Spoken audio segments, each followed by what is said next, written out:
need you in the morning, but I need you. What is going on, everyone? Thrift Behringer here on this Thursday morning.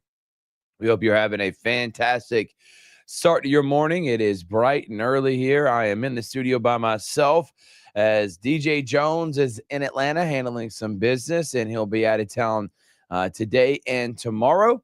But he hopefully may be joining us here a little bit later if he can. But we got a great lineup for you today. Tomorrow will be best of here on the SportsVisions radio and SportsVisions radio app, SportsVisions morning program. So we want to thank everyone for coming in here. As always, we're live every weekday morning, 6 a.m. to 9 a.m. on SportsVisions 92.1 FM. And we are in the right near high school football. Literally a week from today, we will have high school football in this area starting. And I'm telling you, I'm already counting down the days, 7 days away from high school football. And then it goes by fast, goes like a flash. So don't take advantage of it. Enjoy it. And it should be a lot of fun. On today's SportsVision morning show, tomorrow will be best of. But on today's SportsVision morning show, it's the Georgia-Alabama Sports Live takeover with Tim Worley. We're going to have some Georgia-Alabama Sports Live characters, including Rick Beach. We're also going to be having on maybe Noah Shelton, a guy by the name of Mike Frost, and anybody else that's on the team that can join us here this morning. We love to have them be a part of what we're doing and talk to them and kind of show you the team that you're going to be hearing calling all these games around the area. Tim Worley, the legendary Georgia Bulldog running back who got drafted by the Pittsburgh Steelers in the first round, was an all-pro for his first couple of years in the league. He's at Steelers training camp, and he'll be joining us at 8 o'clock. So got a great lineup in store for you. And the Georgia-Alabama Sports Live, they'll be sprinkling in periodically. And, of course, Jack Patterson at 7:45, as he does every Tuesday and Thursday. So what is happening around locally in the world of sports? Well, yesterday, finally, we are able to broadcast a game on Georgia-Alabama Sports Live. So technically, season started for many of the softball and volleyball programs, some of them last week. But we weren't going to start streaming until this Monday. And Pacelli softball, who is hosting Flint River, was supposed to be the first game of the entire sports calendar year on Georgia-Alabama Sports Live, 25-26. Rain came.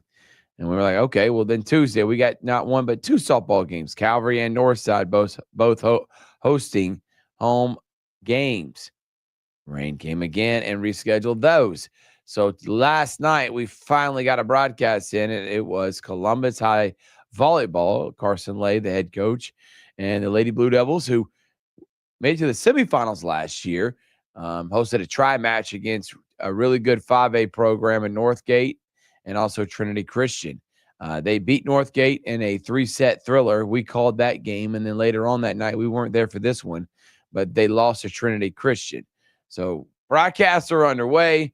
None tonight, none on Thursday, except for Harris County Media Day, which is football media day. But then back to broadcast on Saturday, 2 softball games. We got Calvary at Columbus, and then we have Pacelli hosting a game at home at 11:30. Calvary Columbus is at 10, and then we also got Pacelli Football Media Day at 10 o'clock, kind of a Pacelli mini takeover on Saturday. And then next week, right back into it, mini softball and volleyball games. And then later in the week, as I made mention, it's time for high school football. Hardaway and Jackson are going to kick off the coverage for this year that is played next Thursday at Otis Spencer. And then next Friday, we have Manchester, Harris County, Northside Shaw, and Tatnall Square, Brookstone. So excited about all 3 of those matchups. Should be a ton of fun. And can't wait. Cannot believe high school football is already here. Like the Facebook page, subscribe to YouTube, download the SportsVisions radio app right now in your app store today so you can listen to us there via crystal clear live streaming, either that or you can watch it on video via Facebook. And make sure you go to SoundCloud and Apple, wherever you get your podcasts, and Spotify. Type in Sports Visions Morning Show, and you'll be able to listen to the show commercial free every single day. So even if you miss the show, and you're like, well, I don't want to sit there and watch it on Facebook. I got to do stuff on my phone, or I don't have time to watch it. I just want to listen. Go to Spotify. Go to Apple Podcasts. Type in Sports Vision Morning Show, subscribe, and listen. Commercial free. There's no reason why otherwise you shouldn't have that already done, downloaded in your app right now today. So on the show, we're going to talk some high school football. Who are some of the top teams? What are we excited about this upcoming year? We'll try to hit on almost every team in the immediate coverage area that we're in here on Sports Visions and of Georgia Alabama Sports Live. There's 16 schools. We know, especially with Sports Visions Awards Luncheon, there are many other schools that we include in that are outside the Tri-City area, but we're going to stick to just the Tri-City area because there's enough teams as it is, trying to preview some high school football and talk anything else that we got coming up on Georgia Alabama Sports Live. Plus, we got things that are happening nationally, SEC, now that media days have happened, now fall camps have started. What give us some updates? What's going on? Auburn, Alabama, Georgia. We've talked to Jordan Hill. We've talked to many others, and that included Stephen M. Smith of it's no longer Touchdown Alabama, but an analyst for Alabama. He does have a different show that he works for. So we will have all that, and excited to be able to do that. So we're going to take a quick break. And when we come back from break, we'll get ready in the meat of things. And Rick Beach will be joining us here early on, talk about all things Georgia Alabama Sports Live, county related, plus anything else that's on his mind. It's the Sports Visions Morning Show right here on Sports Visions 92.1 FM and Sports Visions radio app, Sports Visions Facebook page, Sports Visions YouTube channel. No reason you can't find it. We'll be right back after this. What you need, what you need, I got what you need, what you need, what you need, what you need, I got what you need. Thanks for waking up with the Sports Visions Morning Show with DJ Jones and Thrift Behringer. Catch me at 9 a.m. every weekday morning, right here on Sports Visions 92.1. Good morning, I'm Rex Castillo. Here's a look at your morning headlines. An active duty Army soldier opened fire on Fort Stewart Wednesday afternoon and injured 5 fellow soldiers. 28-year-old Cornelius Radford, an automated logistics sergeant, is the alleged shooter. Radford used a personal handgun in this shooting. He was arrested by the Army Criminal Investigative Division after he was tackled by witnesses. All 5 of the injured soldiers are currently in stable condition. Radford hasn't previously been deployed to combat. It's the first shooting on a U.S. military base in 5 years. The search is over for a hit-and-run suspect in Opelika. Police arrested 35-year-old Amber Lynn Phillips, accused of hitting a 76-year-old man on Rocky Brook Road and fleeing the scene. The victim is in stable condition. Phillips now faces a Class C felony charge. A sprinkler repair at Ralston Tower in Columbus caused major flooding Wednesday, damaging several units and displacing over a dozen residents. Management is providing hotel rooms and meals, while local agencies are stepping in to support those who were affected. From WRBL News 3, I'm Rex Castillo. Have a great rest of your day. Good Thursday morning. We're waking up to a clearer start and more sunshine throughout the area this morning, and those temperatures will be hovering in the low 70s. More sun expected throughout the day, with those high temperatures warming into the upper 80s later this afternoon and early evening. And tonight, partly cloudy and a little bit more seasonal, with those temperatures falling near 70 degrees.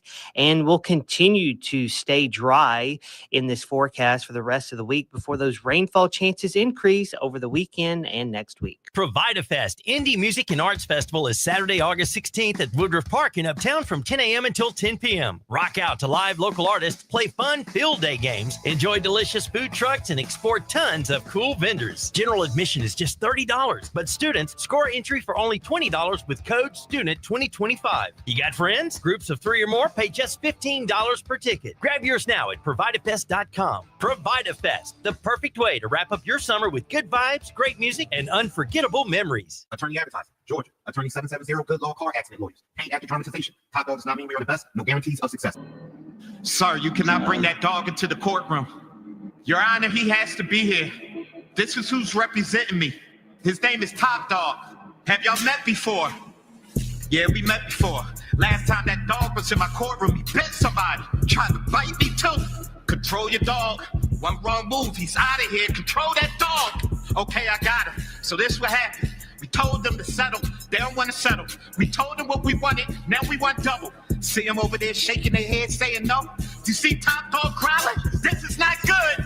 I ain't want this to happen. I really can't control this dog. He about to bite him. He about to bite him bad. This ain't no little dog. This a big dog. He ain't gonna bite him on their ankles. He gonna bite him in their neck. He biting him. The safe word is mercy. Say it. Mercy. Say it. Mercy. Always make the call. Top Dog Law. Do you hear that? Asthma triggers are everywhere, from dust mites, pet dander, and pollen, to smog and smoke.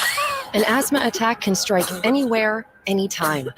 Be prepared with quick-acting Primatene Mist. Clinically proven to open airways quickly. It's the #1 FDA-approved asthma inhaler available over the counter. Primatene Mist. Breathe easy again. Use as directed. ProvidaFest Indie Music and Arts Festival is Saturday, August 16th at Woodruff Park in Uptown from 10 a.m. until 10 p.m. Rock out to live local artists, play fun field day games, enjoy delicious food trucks, and export tons of cool vendors. General admission is just $30, but students score entry for only $20 with code STUDENT2025. You got friends? Groups of 3 or more pay just $15 per ticket. Grab yours now at ProvidaFest.com. ProvidaFest, the perfect way to wrap up your summer with good vibes, great music, and unforgettable memories. Every day, 12 children die from sepsis, more than from cancer. Most people don't know the word sepsis or the symptoms. Protect yourself and your loved ones. To learn more about the symptoms, go to sepsis.org. You're home for the Dan Patrick Show, 9 to 12 on SportsVisions 92.1. Now back to the SportsVisions Morning Show. Here's former Green Bay Packer DJ Jones and Thrift Behringer.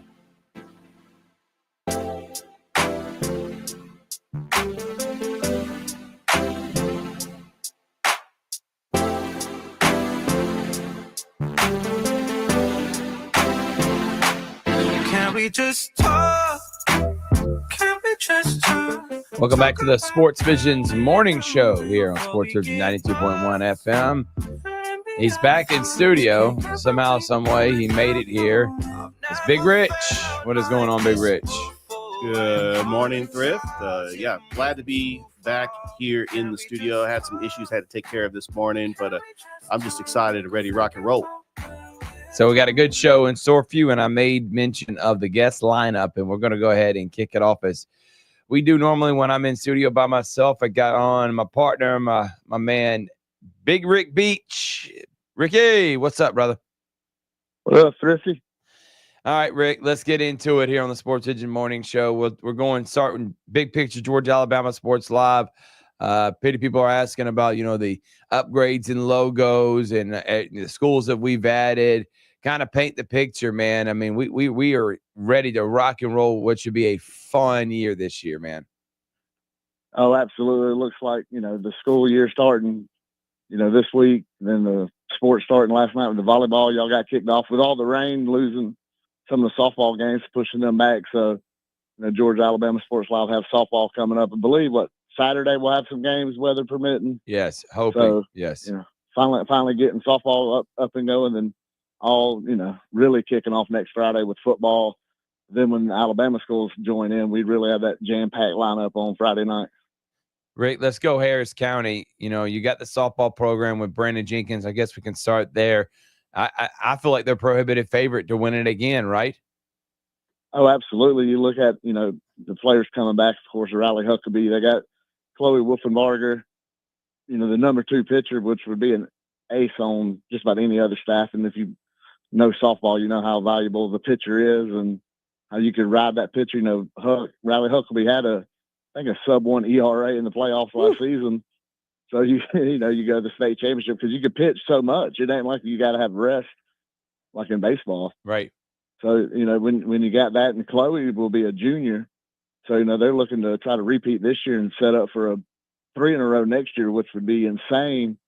And really, if they went back-to-back this year, that'd be 4 in a row for Coach Jenkins. Rick, Harris County football is in one of the toughest regions in the state of Georgia, and they also have a very tough non-conference schedule as well. Opening the season with Manchester, rivalry renewed from last season, has to go on the road to Callaway Stadium to take on Troup County, and then has to go on the road to take on Carver. Talk about the outlook of Harris County football. I mean, we've been privileged to watch in the trenches. I mean, so we kind of seen the inside scoop of what Harris County football represents. And it seems like Coach Tommy Watson just has a loaded team once again this season.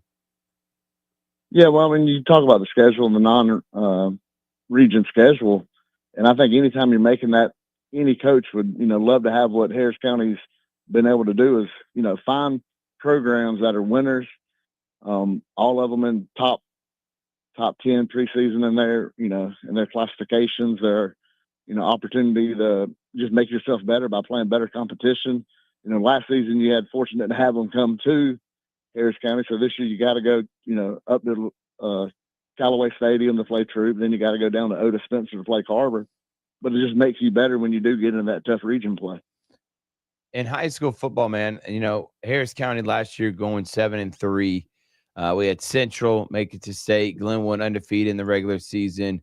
Brookstone made a semifinal run. We got some really good programs, and we expect things this year to be kind of similar. Who are the favorites, in your opinion, around this area from what you can tell, Rick, and off of what we saw from last year?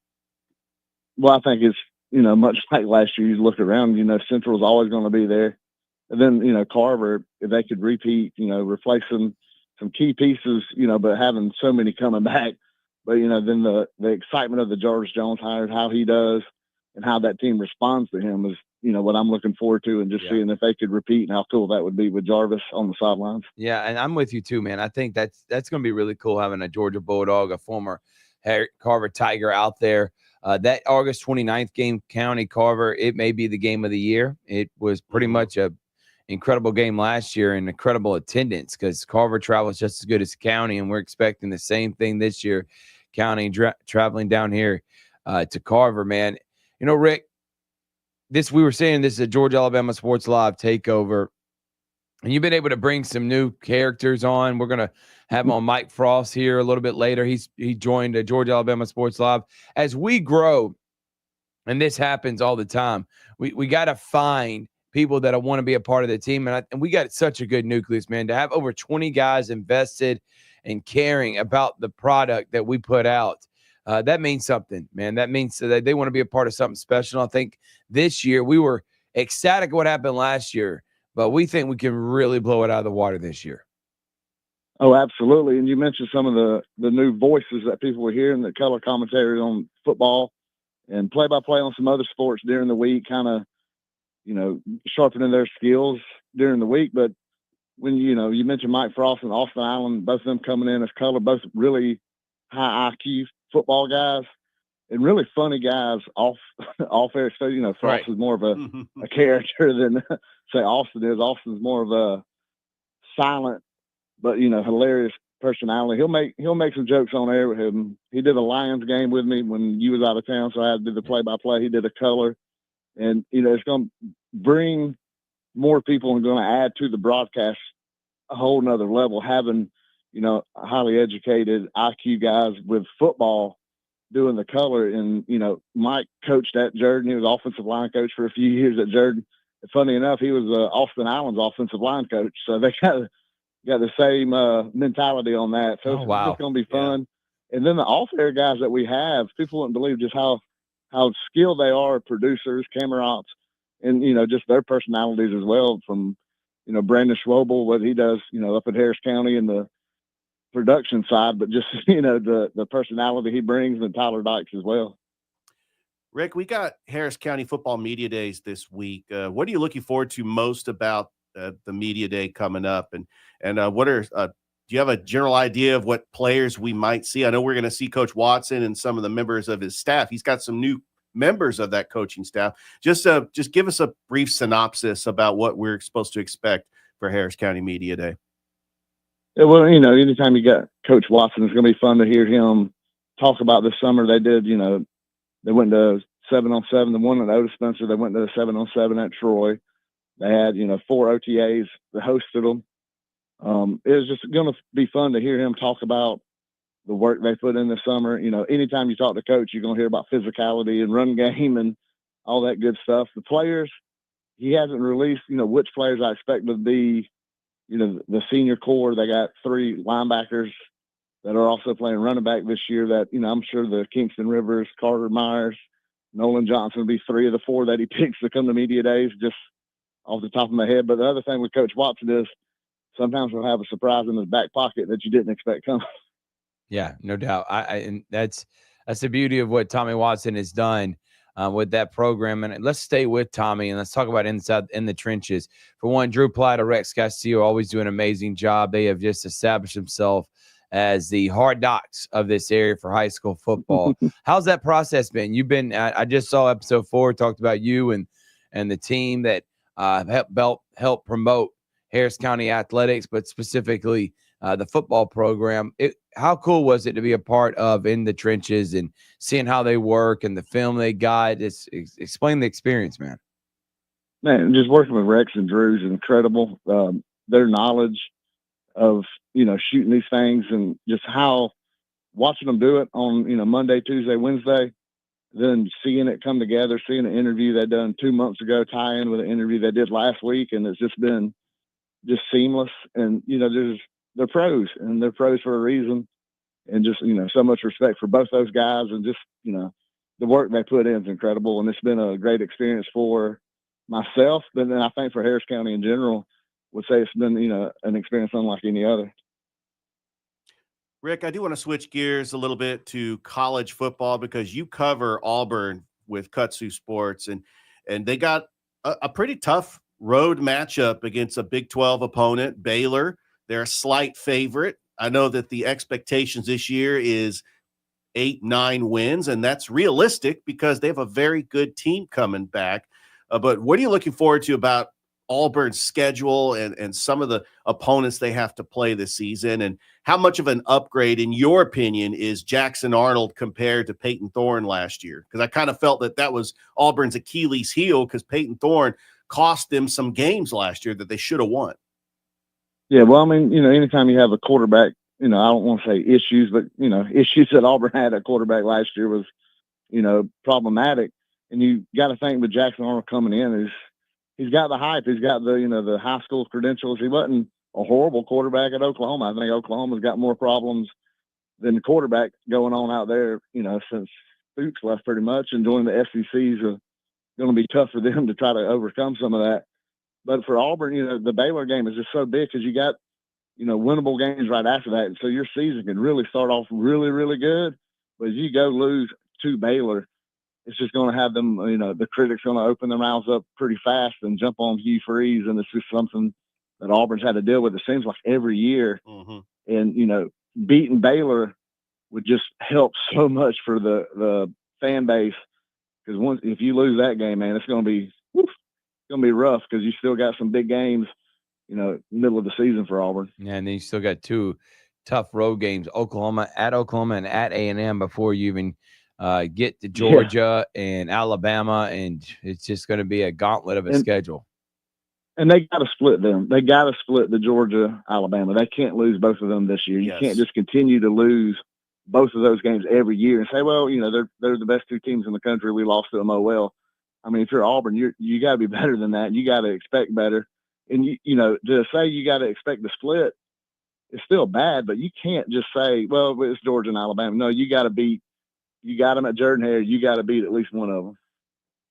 Let's go to Georgia, and let's talk about the Bulldogs and Kirby Smart. I just feel like this year, unlike in years past, everyone's like, they're Georgia, so no one's kind of like crapping on them. But nobody's talking about them being a team that could win a championship. I think right now, especially with the Coaches Bowl coming out and Texas being preseason number 1, Ohio State number 2, Georgia's kind of slept on. How do you feel about the Bulldogs this year with new quarterback Gunnar Stockton? Are you happy? Are you feeling optimistic? What are you feeling with the Dogs? I feel high on them. I think, you look at the wide receiver issues they had last year with drops. That was a big problem at Georgia. And what they did in the portal was insane, getting a Noah Thomas, getting a Branch to come in there playing, that wideout Colby Young be coming back this year after, some off-field issues last season. So you got 3 big-time receivers that's played big-time football right there. And you still got, Nate Frazier at running back. I think offensive line would be a question mark. And other than that, they're national championship talent all over that field. They just have to figure out that offensive line and being slept on a little bit, having the media talk about them the way they have. We all know how Kirby Smart uses that as fuel. And so, I'm looking forward to seeing what Georgia does this year. And I really think they, having Alabama at home, having Texas at home, getting Ole Miss, at home, I think that them are the things that's huge. And, Georgia hasn't had those type of home games in a while. Mm-hmm. And I think for Georgia, we just thought about Auburn. That might be the one game where they really got to be on their toes because Auburn coming off of a bye week, and we know how Jordan Hare's been in the past. Rick, we covered Auburn, we covered Georgia. We also cover Alabama in this area. We got to talk about it. Kalen DeBoer coming into year 2, 9-4 last year, their worst record since Nick Saban's first year when they went 7-6. The Alabama fans, their high expectations, I think they need to be lowered just a little bit. I still think this Alabama team is great. I think with the addition of Ryan Grubb as the offensive coordinator is really going to help get that offense just humming. And I think that Ty Simpson is just going to be all the quarterback that Jalen Milroe was, minus the running capability that Jalen had. But Alabama also has a very decent schedule. Yeah, they got to go to Georgia. That's obviously going to be a tough game. Auburn's going to be a tough game. Both of them on the road. But the 3 losses last year were on the road, and they get Oklahoma and Vanderbilt at home. And just talk about what the expectations are. Is Alabama, it could be considered a dark horse to actually win a national championship. I mean, that could possibly be a possibility, especially, Kalen DeBoer just getting a little bit of heat in year 2. Well, at first it's kind of just sounds odd when you mention tougher games and you throw Vanderbilt out there as a team coming in. But Diego losing to Pavia, Vandy man. last year just shows where they're at. But expectation wise, the expectations for Alabama, their fan base is 12-0. I don't think there's any doubt in my mind that that's never going to change for, where they're at now. Granted, if they went back to the Mike DeBose, Franconi type days, but for right now, 12-0 is their expectations. They don't expect to lose any game. And for the success they've had versus a Georgia, even going to Georgia, losing that game is going to be a knock on the board. There's just so much expectations that he has to try to get through. There's no way he can lose 3 games again and feel like his job is, is safe. And that's just absolutely insane to think that you could lose 3 games and be on the hot seat. No, I agree with you, Rick. And I think this upcoming SC football season is going to be wide open because I feel like a lot of programs, including Auburn, have an opportunity, they think, to be successful. And it's kind of wide open. I know the favorite's Texas, but again, new quarterback, same with Georgia, same with Alabama, Auburn. I mean, bunch of question marks, but all of them are optimistic and high on what they have, man. But I'm excited about this upcoming year on Georgia Alabama Sports Live, Rick. We got County Media Days coming up on Friday. Tell everybody what time they can watch that. And then on Saturday, man, we got softball, we got Pacelli Media Day, and then before you know it, next week we got Manchester coming to Harris County, which should be a fantastic night. Yeah, so I'll just run through the Harris County stuff on Friday. Media Days 3:30. Going to be fun. We're going to try to hit the live button at 3:30. Sometimes we miss that by a couple minutes just trying to get things set up. The hectic schedule that we're trying to work with these high schools. Sometimes you miss your mark by a little bit on these media days. But 3:30 is the time we're going to try to hit the live button. The next week, we got the Tommy Watson Coaches Show on Tuesday. That'll be at, I believe it was 7 o'clock. And then we have softball Wednesday. Then Friday night is going to be the Manchester game. We're super excited. Got a big broadcast coming out. It's just going to be, highly anticipated for us, just as much as the players for the off-season work that we put in. We don't just roll up with a camera and hit the record button and go live. There's work that goes into these broadcasts. And we just can't wait for the people out there that's been watching Georgia Alabama Sports Live to see the improvements that we're making and see where we're at now. Well, Rick, I'm excited. I'm so glad you're chief content officer and my right-hand guy that makes sure that everything is going to go smoothly this year. We're going to have an exciting season, man. And I appreciate you getting up this morning with us on Sports Vision Morning Show. Hey, I appreciate it. Richard, try not to oversleep on your boy Thrift now. That ain't helping him out today. Yeah, I know it's not. Telling me you better start waking up. Man, hit that snooze button. And he does one volleyball game and he sleeps in the next day. Listen, we hadn't even got started, man. If you're already tired now, good God, he ain't going to last of the month. He ain't going to make it through softball and volleyball this year. No chance. Football, too? He's doing the halftime? Oh, man. Oh, boy. We might not see Richard. Richard might do middays. Now, he might compete with Dan Patrick. Ricky. That's probably when I'm getting appreciate up. it, brother. All right, man. We'll see y'all. That's Rick Beach, Georgia Alabama Sports Live, Harris County on Georgia Alabama Sports Live. We'll take a break. We come back. We got more here on the Sports Vision Morning Show on Sports Visions 92.1 FM. We'll be right back after this. But we don't really want to. I just want to get away and sit right next to you.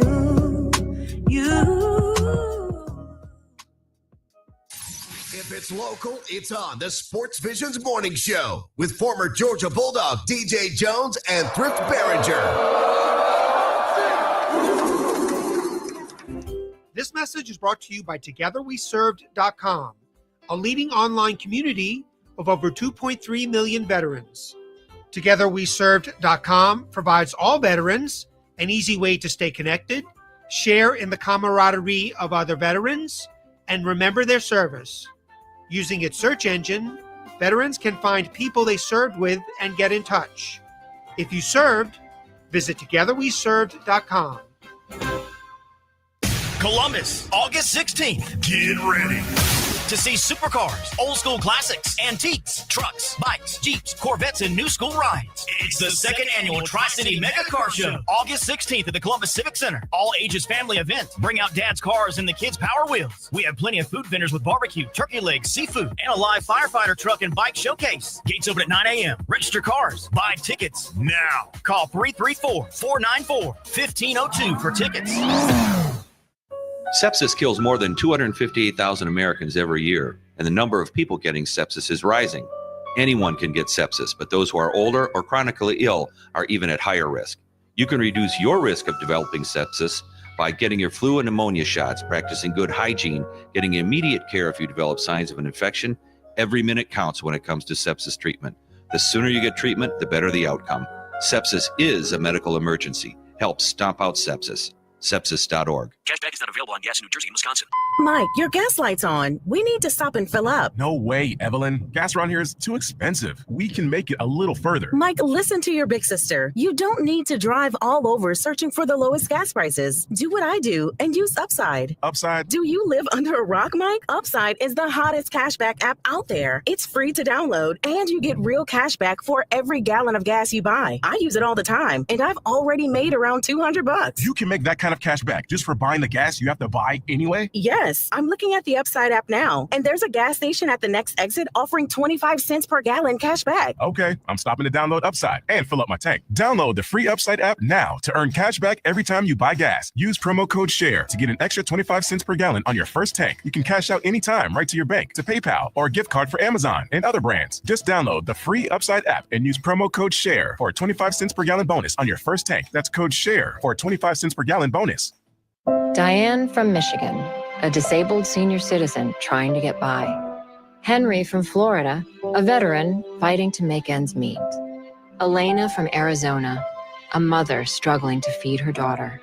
Hi, I'm Connie Britton, and I support Feeding America because they help provide over 6 billion meals to people in need each year, like Diane, Henry, and Elena. Learn more at feedingamerica.org. Feeding America, 200 food banks strong. Eat up, buddy. It's almost time for school. You take charge of your home. You take charge of your work. Don't forget to take charge of your gut health too with Nature Made Probiotics. Nature Made has clinically studied probiotics that work with your digestive tract's natural bacteria, so you won't miss a beat in your daily routine. Find us in the vitamin aisle. These statements have not been evaluated by the Food and Drug Administration. These products are not intended to diagnose, treat, cure, or prevent any disease. At the YMCA, finding your why starts by making an impact together, touching lives for the better. It can be the gift of time or treasure, supporting a community through talent without measure. Here, compassion fuels commitment, finding fulfillment through enrichment, serving and improving. What a way to live, and what a gift it is to give. Find your why and get involved today at ymca.org for a better us. Paul's new drone startup just lost its most genius computer scientist. We just lost our best genius to some new genius who's got a genius new idea. I'm going to have to find a new genius or two half geniuses and fast. He needs a computer scientist that can keep his startup from falling down. I need Indeed. Indeed you do. When you sponsor a job on Indeed, it's easier for talented candidates to find it, which makes it easier for you to hire them. Visit Indeed.com/credit and get $75 towards your first sponsored job. Terms and conditions apply. Are you prepared for an emergency or disaster? Because it's not a matter of if, but when. Don't find yourself saying, when the storm rolls in, my time to find a pet-friendly evacuation center will have run out. The scorching heat wave will leave me powerless to cool my insulin. I'll face a hurricane without meds. Now that's a tough pill to swallow. Let's prepare so we all have a better story to tell. Get started at ready.gov/older adults. Brought to you by FEMA and the Ad Council. Working safely around underground utilities could put you at risk for outages, injury, and loss of life. Don't risk it. Alabama 811 plays a vital role in taking the request to have underground utilities marked. It's free, it's simple, it's the law. Visit al811.com for more info. You still have 40 million plus vehicles globally that are driving around with a potential ticking time bomb, a grenade in either their steering wheel or their dashboard. When we look to what injuries may have transpired from a defective airbag, we generally see loss of vision in an eye, or we see facial lacerations. We also see hearing loss. Unfortunately, we started seeing death after death after death. When that passenger airbag exploded, it basically degloved his entire face. He lost his nose, he lost his right eye.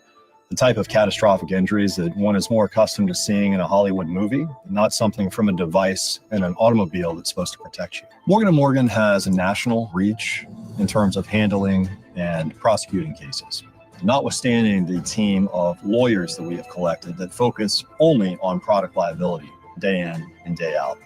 Morgan & Morgan. Visit us at badairbags.com for an office near you. Prior results do not guarantee a similar outcome. School sports are played by humans, coached by humans, and officiated by humans. So the next time you're sitting in the stands at a school athletic event, please remember this and maintain your humanity, especially when it comes to judging and critiquing athletes, coaches, and officials. Please show your fellow humans some respect. They'll appreciate your empathy. This message presented by the AHSAA and the Alabama High School Athletic Directors and Coaches Association. You're listening to the SportsVisions Morning Show, brought to you by Global Diagnostic Services and the Finley Firm. Now back to DJ and Thrift on SportsVisions 92.1.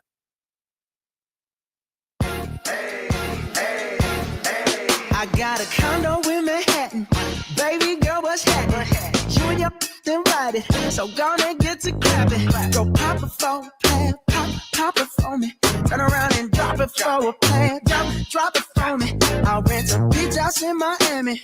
Wake up with no jammies. Lobster tail for dinner. Julio served that scampi. You got it if you want it. Got it if you want it. Said you got it if you want it. Take my wallet if you want it now. Jump in the Cadillac. Girl, let's put some miles on it. Anything you want, just to put a smile on it. You deserve it. Welcome back, everyone. Sorry we had some technical difficulties and it's Big Rich. I don't think so. But my headset. No, I did not touch your headset. Rich, where you been, man? Let's go ahead and clear the air. You were late today, and now people are already messaging me saying Big Rich slept in. What happened? Okay. Let me squash all those rumors before it gets out of hand. It's getting out of hand because people actually. Are you serious? People are sharing the Facebook page. Are you serious that people are saying, where was Richard Holdridge this morning to start the show? Yes. I've had several people saying, you're solo today. What happened to Rich? Well, I had to tell them you were trying to big time me. And this is what you get, ladies and gentlemen, working together with Thrift Behringer for 3 years now. Were you sleeping in? The people want to know. Was not sleeping in. I had a appliance issue this morning that I had to take care of. When I have a wife and 2 sleeping daughters that won't wake up until maybe about 7:30, I can't just leave them hanging. So I had to take care of that. But I got the green light because my wife woke up, and I got here as soon as I could. But I think that, we joke around, and I know it's like, yeah, I slept in and stuff. We can't really joke around about that because that shows incompetence. And that's one thing. Being in the military for 20 years, I don't sleep in. I try to make sure I'm on time at every event. I try to get, they have a saying in the military, if you're not 10 minutes early, you're late. And I remember I was at formation. We had it like 5 a.m, and my first sergeant told me, "You're late."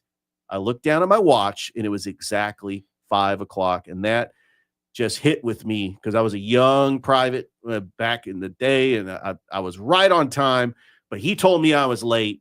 And so that motivated me to be early at all times. And I just got someone else commenting saying, "That's awesome. Keep them coming, man." Big Rich. He's the coming. type of guy that'll show up late to leave you hanging and then try to outshine you. Oh, So, wow. You know people what? are actually commenting, trying to come after you right now, Big Rich. Haters are going to hate, and ain'ters are going to ain't. Ain'ters are going to ain't. You know that saying, they hate us because they ain't us. Oh, my God. Oh, boy. This is Big Rich. Oh, what a show. Oh, man. I tell you, I really am excited about all the things that we are doing on Georgia Alabama Sports Live and the guest list. I mean, we got some personalities coming on the show, and I can't wait.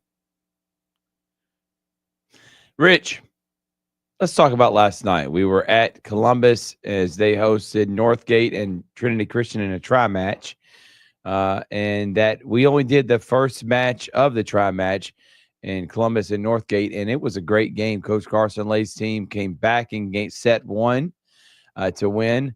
Got dominated in set 2, but then how about the start in set 3 to kind of cement it? Remember, it's rally points, best first team to 25 or win by 2, and they won 26-24 in the first one, went down the wire. Northgate came on to win by 10 in the second one, and then in the third match, Columbus got off to a really hot start and ended up taking the victory. Yeah, what a great victory for a team that went to the semifinals last year. And they were taking on a very tough 5A school from Noonan that went to the second round of the 5A playoffs in volleyball. This was a team that they lost to last year, but they were able to get the victory in that third set. Remember, they played at 25, and then in the third set, you played at 15, got to win by 2. And Taylor Myers with the clutch spike for the win. She led the team last year in blocks. She is going to be one of the top volleyball players in this area. And we got so many of them too. Columbus is one of those teams that it could win a state championship. And I'm excited because we are actually going to reveal our volleyball rankings. We've got some volleyball teams in this area that could win a state championship, and Columbus is one of them. Give me some more. You got Pacelli, the defending GIAA champions. You got Brookstone that went to the championship last year, lost to Pacelli. We got Glenwood, who made the playoffs last year in the AHSAA in their first season. Several Muskogee County schools that made the playoffs last year, to include Spencer and Kendrick. Northside is going to have a pretty good season this year. They made the playoffs last year. Obviously, Central has been a very good volleyball program. Smith Station, Russell County, I mean, they're going to have a great season as well. Volleyball is one of those sports that it's fast-paced. The matches are usually about an hour long. That's why they have these tri-matches. And it's also just athletic skill from just great players that play usually multiple sports. But this is just a fun, exciting sport. And we are glad that was the first sport live streamed in the school year on Georgia Alabama Sports Live. Great job, Rich. And I'm excited about having some more volleyball games coming up next week.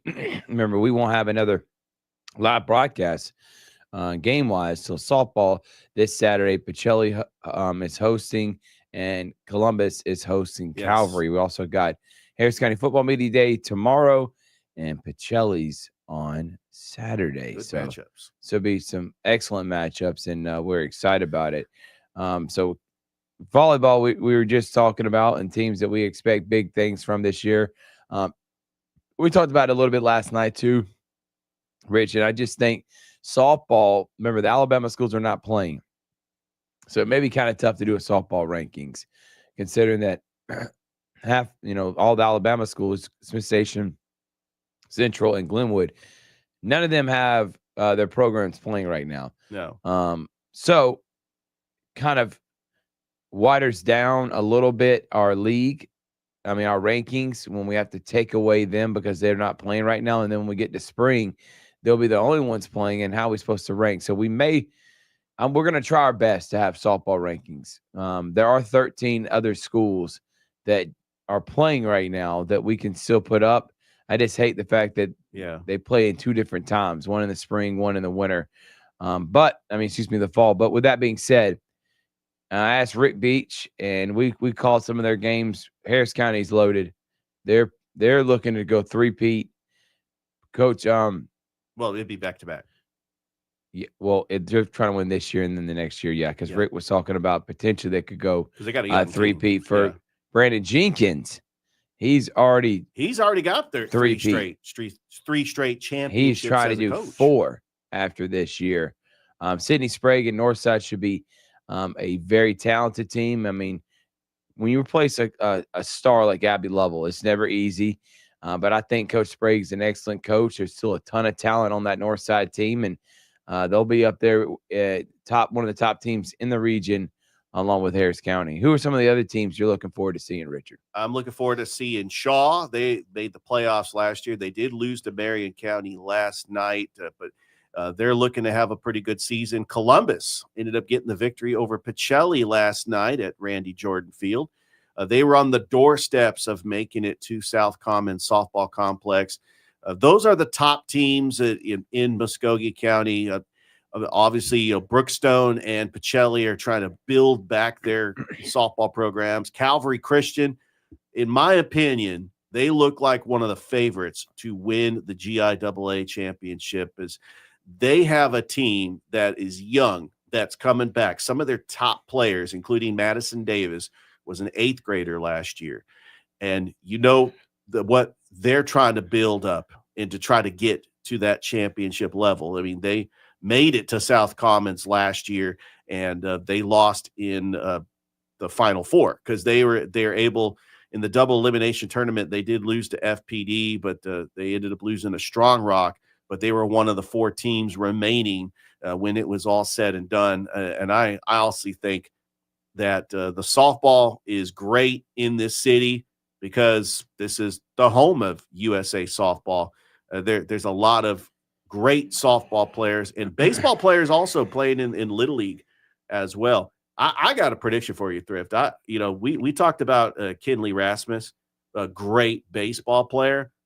She is going to probably be a great softball player for whatever school she plays, if she goes to Central, Glenwood, Smith Station, because she's over in the Phoenix City schools. But I think that if she had an opportunity to play baseball, she definitely would. But you typically see these female athletes that play Little League baseball, they go on to be outstanding softball players. Yeah, I agree with you, Rich. And I think it's going to be a great softball season for sure, especially in Georgia. And Calvary may cut down the nets and GIAA, just like I think Harris County and Northside can within the GHSA, Richard. So I think that's all a great point in what you're talking about right now. Sorry, excuse me, kind of choking. But the last couple of minutes here of this top of the hour, I want to now transition to Clingstones. Rich, you made the prediction off air and on air. This Clingstones team was going to finish out the season hot and they were going to make the playoffs. They were 7.5 back when you said this. They were about 6 games under 500 in the second half when you said this. You're also the guy that said that Nick Saban's final year at Alabama, he was going to go 6-6, and they were going to fire him. So I got to ask, your predictions are kind of all over the place. Give me right now, how do you think the Cleanstones are going to finish? And by the way, they won last night too, Rich. Yeah, good win. All right, first of all, if you could see us on Facebook Live, you could see that I'm shaking my head. You're just joking around, but that's cool. All right, so what am I joking around about right now? That I said Nick Saban was going to be fired. That's not what I said. Go back to the tape. But you did say 6-6.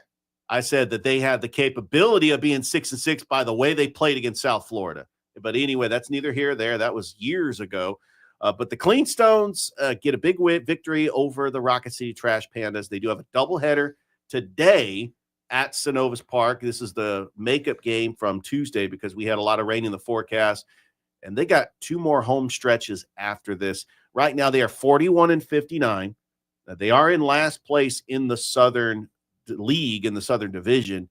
And they're going to have to come up with some wins if they want to make the playoffs. I think that it's going to be a tough task for them to make the playoffs. We already know that Biloxi is already in, but Pensacola is leading the pack right now. And they're going to have to hope that Pensacola goes on a losing streak and they get hot all of a sudden, which can be done. I mean, we've seen Major League Baseball teams win 20 games. You went on in a row. record saying they were going to get hot. So I don't know about that. If they have how many games left? Let's see. There's 69 games in a season. Oh, wait. No, way there's more 69 than home games. Yes. No, I'm trying to think. How many games do they have left in this season? Trying to do some math here. They got at least 30 games. Yeah, left. it's over 30. I thought we said 36 a few days ago. So if we just did the math. But they are basically, if they have 35 games, they need to go, I would say 25-10 minimum to catch up with Pensacola where they're at. Because remember, they're under 500. If they were at least 500, they probably don't have to be near as good. But now with them being under 500, they got to get to 500 and then get, I would say, no less than 6 or 7 games above 500 to be able to win this division.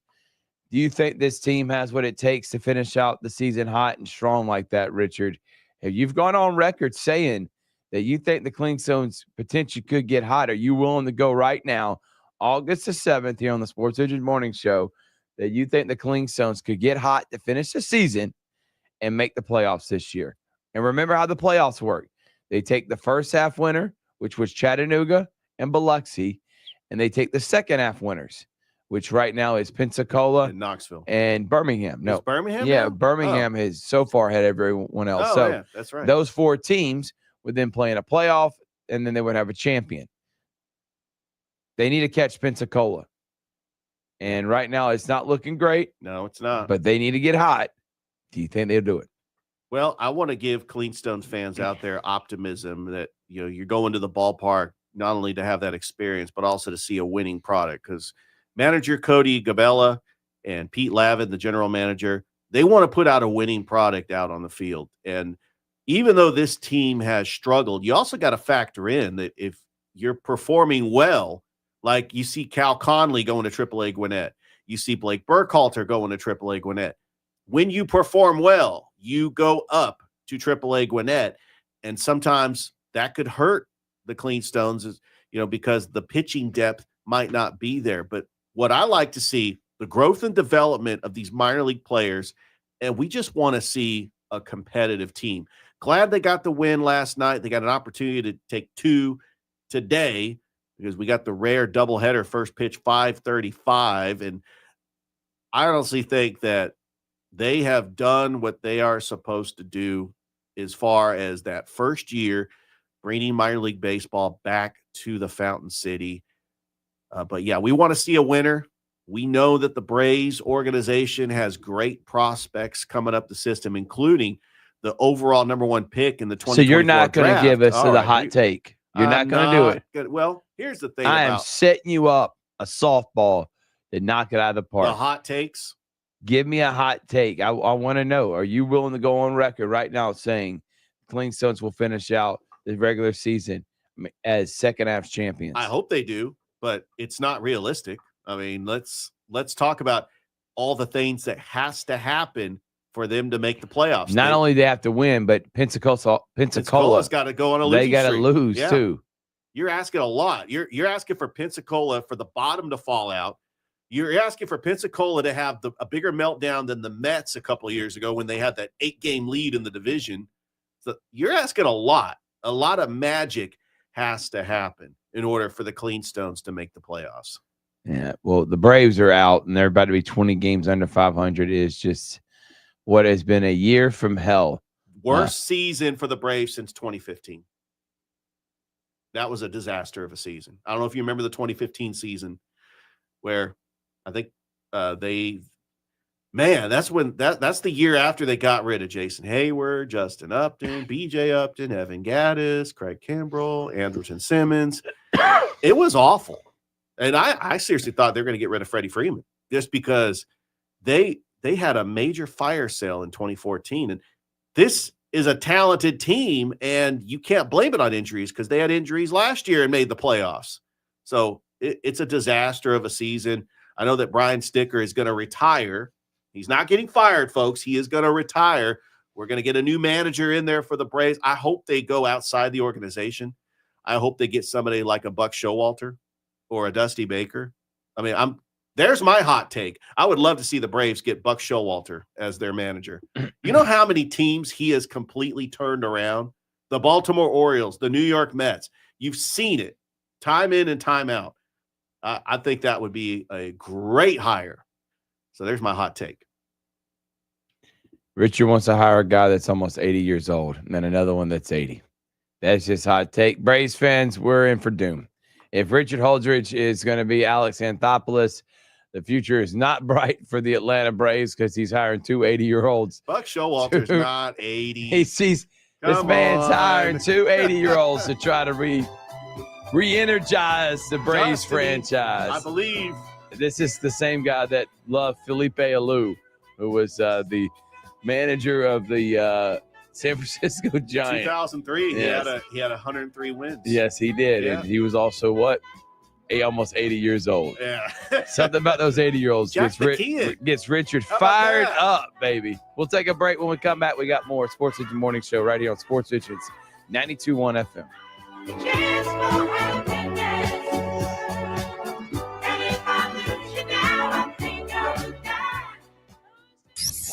Stay tuned. More local and national sports coverage next on the Sports Visions Morning Show. Sports Visions 92.1. Man, I loved playing high school sports growing up. And it's fun being a fan now, don't get me wrong, but sitting in the stands feels like I'm missing out on all the action, you know? I wanted to get back in the game. So I signed up to be a high school official. It takes me back to my playing days. I'm supporting students, and I get paid to make the big calls. Do you want to see the game up close? Sign up to become an official in Alabama at highschoolofficials.com. Diane from Michigan, a disabled senior citizen trying to get by. Henry from Florida, a veteran fighting to make ends meet. Elena from Arizona, a mother struggling to feed her daughter. Hi, I'm Connie Britton, and I support Feeding America because they help provide over 6 billion meals to people in need each year, like Diane, Henry, and Elena. Learn more at feedingamerica.org. Feeding America, 200 food banks strong. The YMCA is just a starting line, for the true self blooms only when we find our purpose, what makes us tick below the surface.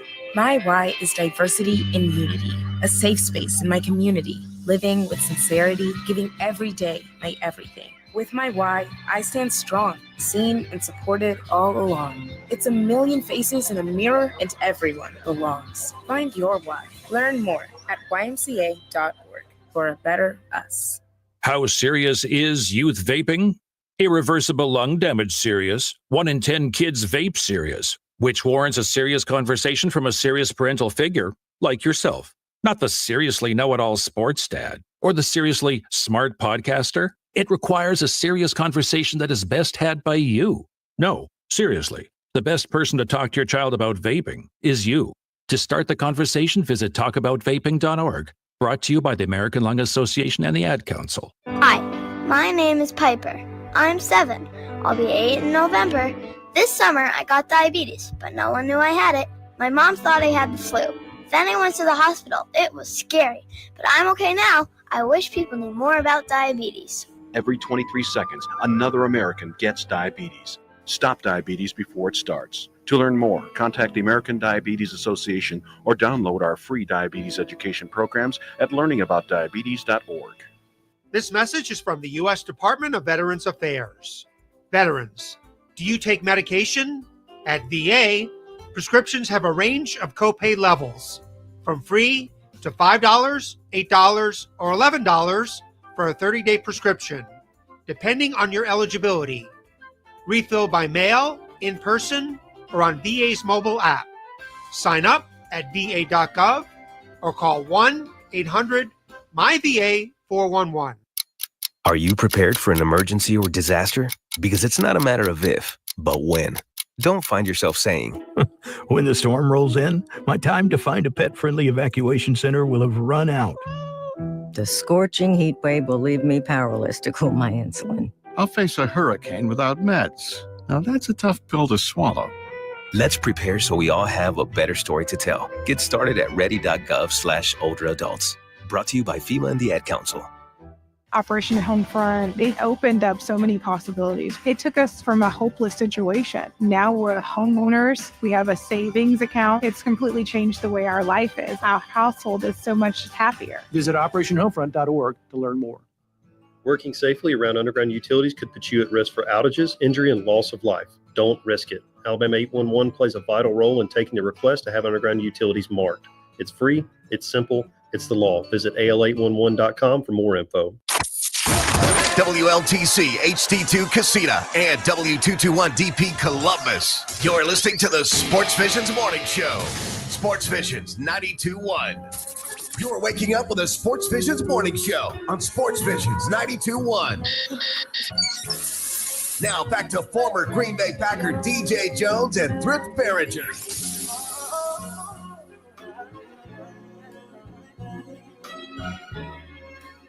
She said, take your time, what's the rush? I said, baby, I'm a dog, I'm a mutt. I am getting text after text after text. Where was Rich this morning? Where was he? Why was he leaving? Why was he leaving you hanging? Did Rich oversleep?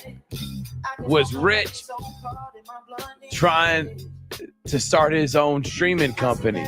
Oh boy. Was Rich up in cahoots with someone else in this area to go for a mayoral bid? I'm here and Rich is deciding to get out of sports.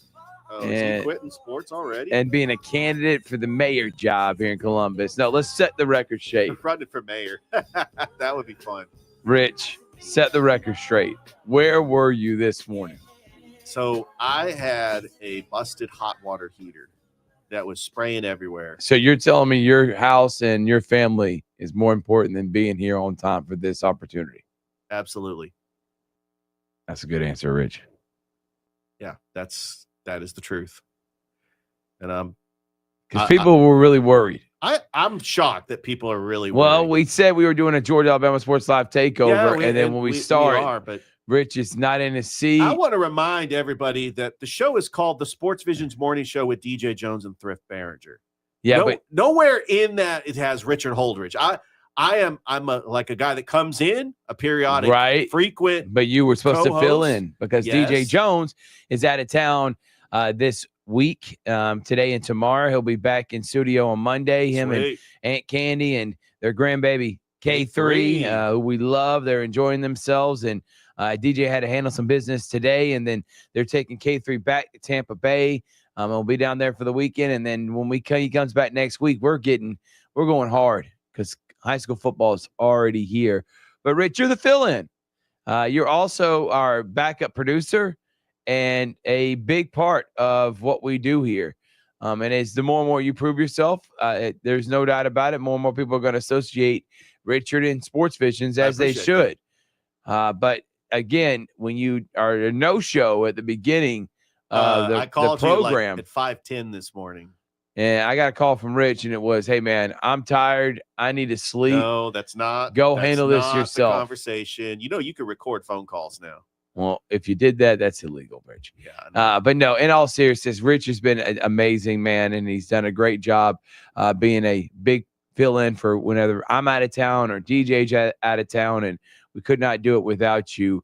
But you. we got some hopefully great guests. We're going to have Mike Frost joining us at 7:30. He's one of our new analysts on Georgia Alabama Sports Live. He is funny. Oh, he is. And you're going to love him. He's got a great personality, knows ball, and you'll be hearing his voice quite a few times this year on Gas Live, man. So can't wait to have him on. We got Jack Patterson at 7:45, Tim Worley at 8, and Rex Castillo at 8:30. Big Rex. And we were trying to see if we can get maybe one more personality from Georgia Alabama Sports Live. We talked Clingstones. We talked a little bit about the Bravos. Let's go ahead and get into some high school football, Rich. Let's do it. I got to put you on the spot again, man. Okay. So last year, I said Hardaway was going to be the most improved team, and I ended up being right. You were right.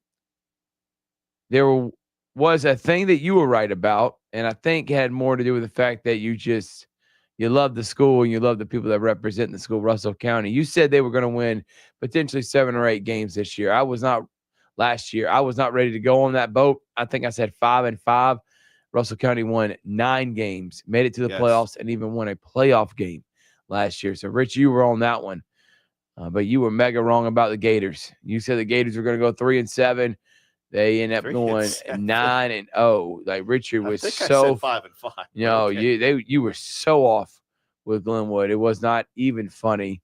You also said Carver, after you lost to Harris County, will not make the playoffs or win a state championship. Really? I said that. Hot takes. Wow. Hot takes came from Richard, but you were right about the Russell County. I say all that to say we're going to talk about those here today. And on Sunday on Georgia Alabama Sports Live Show, we're going to actually give record predictions. So don't give actual record predictions now, Richard. But we'll start Alabama, and we'll even start with the school that you were right on, which is the Warriors. We had Dylan Griggs on this morning program. DJ had him on last week. Well-spoken. What a fantastic interview. If you missed it, go back on Facebook, Spotify, and on YouTube. I think Russell County, with him coming back his senior year, even though they lost a lot of production in the receiver position, I think Dylan Griggs is super excited. He tells me that the talent around Griggs has gotten even better, and it was great last year. Yeah, Bryson Riggins. And he thinks that he has an opportunity between them and Pike Road to win this region. Yeah, Bryson Riggins, in my opinion, is the best quarterback in 6A in Alabama. Threw for over 40 touchdowns last season. Russell County hosts a home playoff game and wins a playoff game for the first time since 1998, went 9-3. Now, I actually thought last year, because we called that game against Eufaula week 2, they did lose that game. But when they went on the road to beat Wetumpka, that was just an eye-opener. And then they went on a tear, and they lost on the road to Pike Road. But you look at their region, they're in a pretty tough region with Pike Road, Park Crossing, Percy Julian, Wetumpka, and Stanhope Elmore. And this year, they get all those opponents again. They get to host Wetumpka on September the 5th. That will be their first home game. Georgia Alabama Sports Live will be there for that. But this season, I am looking forward to seeing the growth and the development of Bryson Riggins. He's got several receivers coming back, including Quentin Lewis, Jamari Burnett. The running back position, they're losing a Devin Brown, who he was also a kickoff returner who had some incredible run backs last year. He averaged 115 yards a game. But right now, looking at the depth chart from last year. Now, this is based off last year's roster. We don't know what the roster is going to look like this year until we see Russell County Media Days. But Chris Lucas and Noah Sterling were the 2 running backs last year. And Tavion Davis, leading tackler, Eldrick Page, coming back. Isaiah Thomas had 6 sacks last year. So the defense is going to be pretty good too. I think that Russell County is going to go further than the second round of the playoffs. Maybe even, here we go, Thrift. Come on. Even the quarterfinals, maybe even the semifinals. But they're going to be in the rankings in 6A schools. If you're listening right now, they are going to compete for a state championship. Pull out a pen and a paper. Book it. Or put it in your notes in your phone. Big Rich on August the 7th said Russell County's going to the semifinals. Put that down. I said quarterfinals or semifinals. Put that down. We're going with semis because you went out and you said it. So Dylan Griggs, you hear the expectations. Generalization. You got expectations being put on you by Richard, but that's what we do.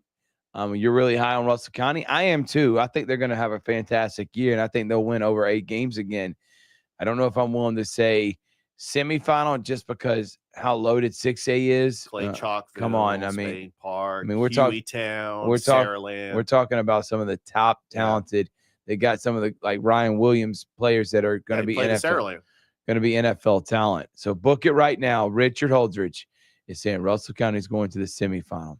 So we'll mark that down. Let's say in Alabama. And now let's go to the Gators. Richard was so wrong. It wasn't even funny.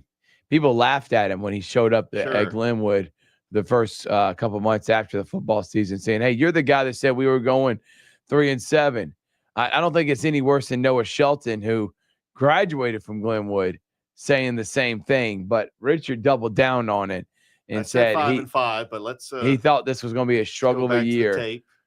Not only did they not go 5-5, Richard, they didn't lose a game during the regular season and finished 9-0. And if they played Wadley, I think they would have beat Wadley, who was the 1A state champion, and would have finished 10-0. They did lose in the first round of the playoffs to I think, underseeded and a really good. It just how the bracket and how the cookie crumbled. It's how the bracket was set up. Glenwood faced a team that they probably shouldn't as a 4 seed. Glenwood was the number 1. They were 4 in their region. I was hoping that Glenwood got a little bit better of a draw, but they didn't. But Coach Ryan Nelson, in his first 3 years on the job, Rich. What a job. He has 3 regular season losses. He has 2 state championship appearances and then finished undefeated in his first year in the AHSA. The guy knows how to coach. He's got the lineage being the son of Ron Nelson, who's a Chattahoochee Valley Sports Hall of Famer. Glenwood does replace a lot. Brown. They also replaced Levi Pender. McCrane's gone. Tyler Sykes. Mackay Simpson. A ton of production from last year. But Glenwood does a great job, especially under Coach Nelson, of replenishing that talent with some more. I think that this year, I won't say near as good as last year. Last year they finished undefeated. But I definitely can see region championship and a 7 or 8 win year, which I think in year 2, after replacing everything you had to replace, would be a fantastic year for Glenwood. I'm not ready to say what my final prediction is going to be after I look at the schedule, but I can easily see around 7 or 8 wins. Richard, are you ready? Are you about to poo-poo on Glenwood? No, come on now. Did you learn your lesson?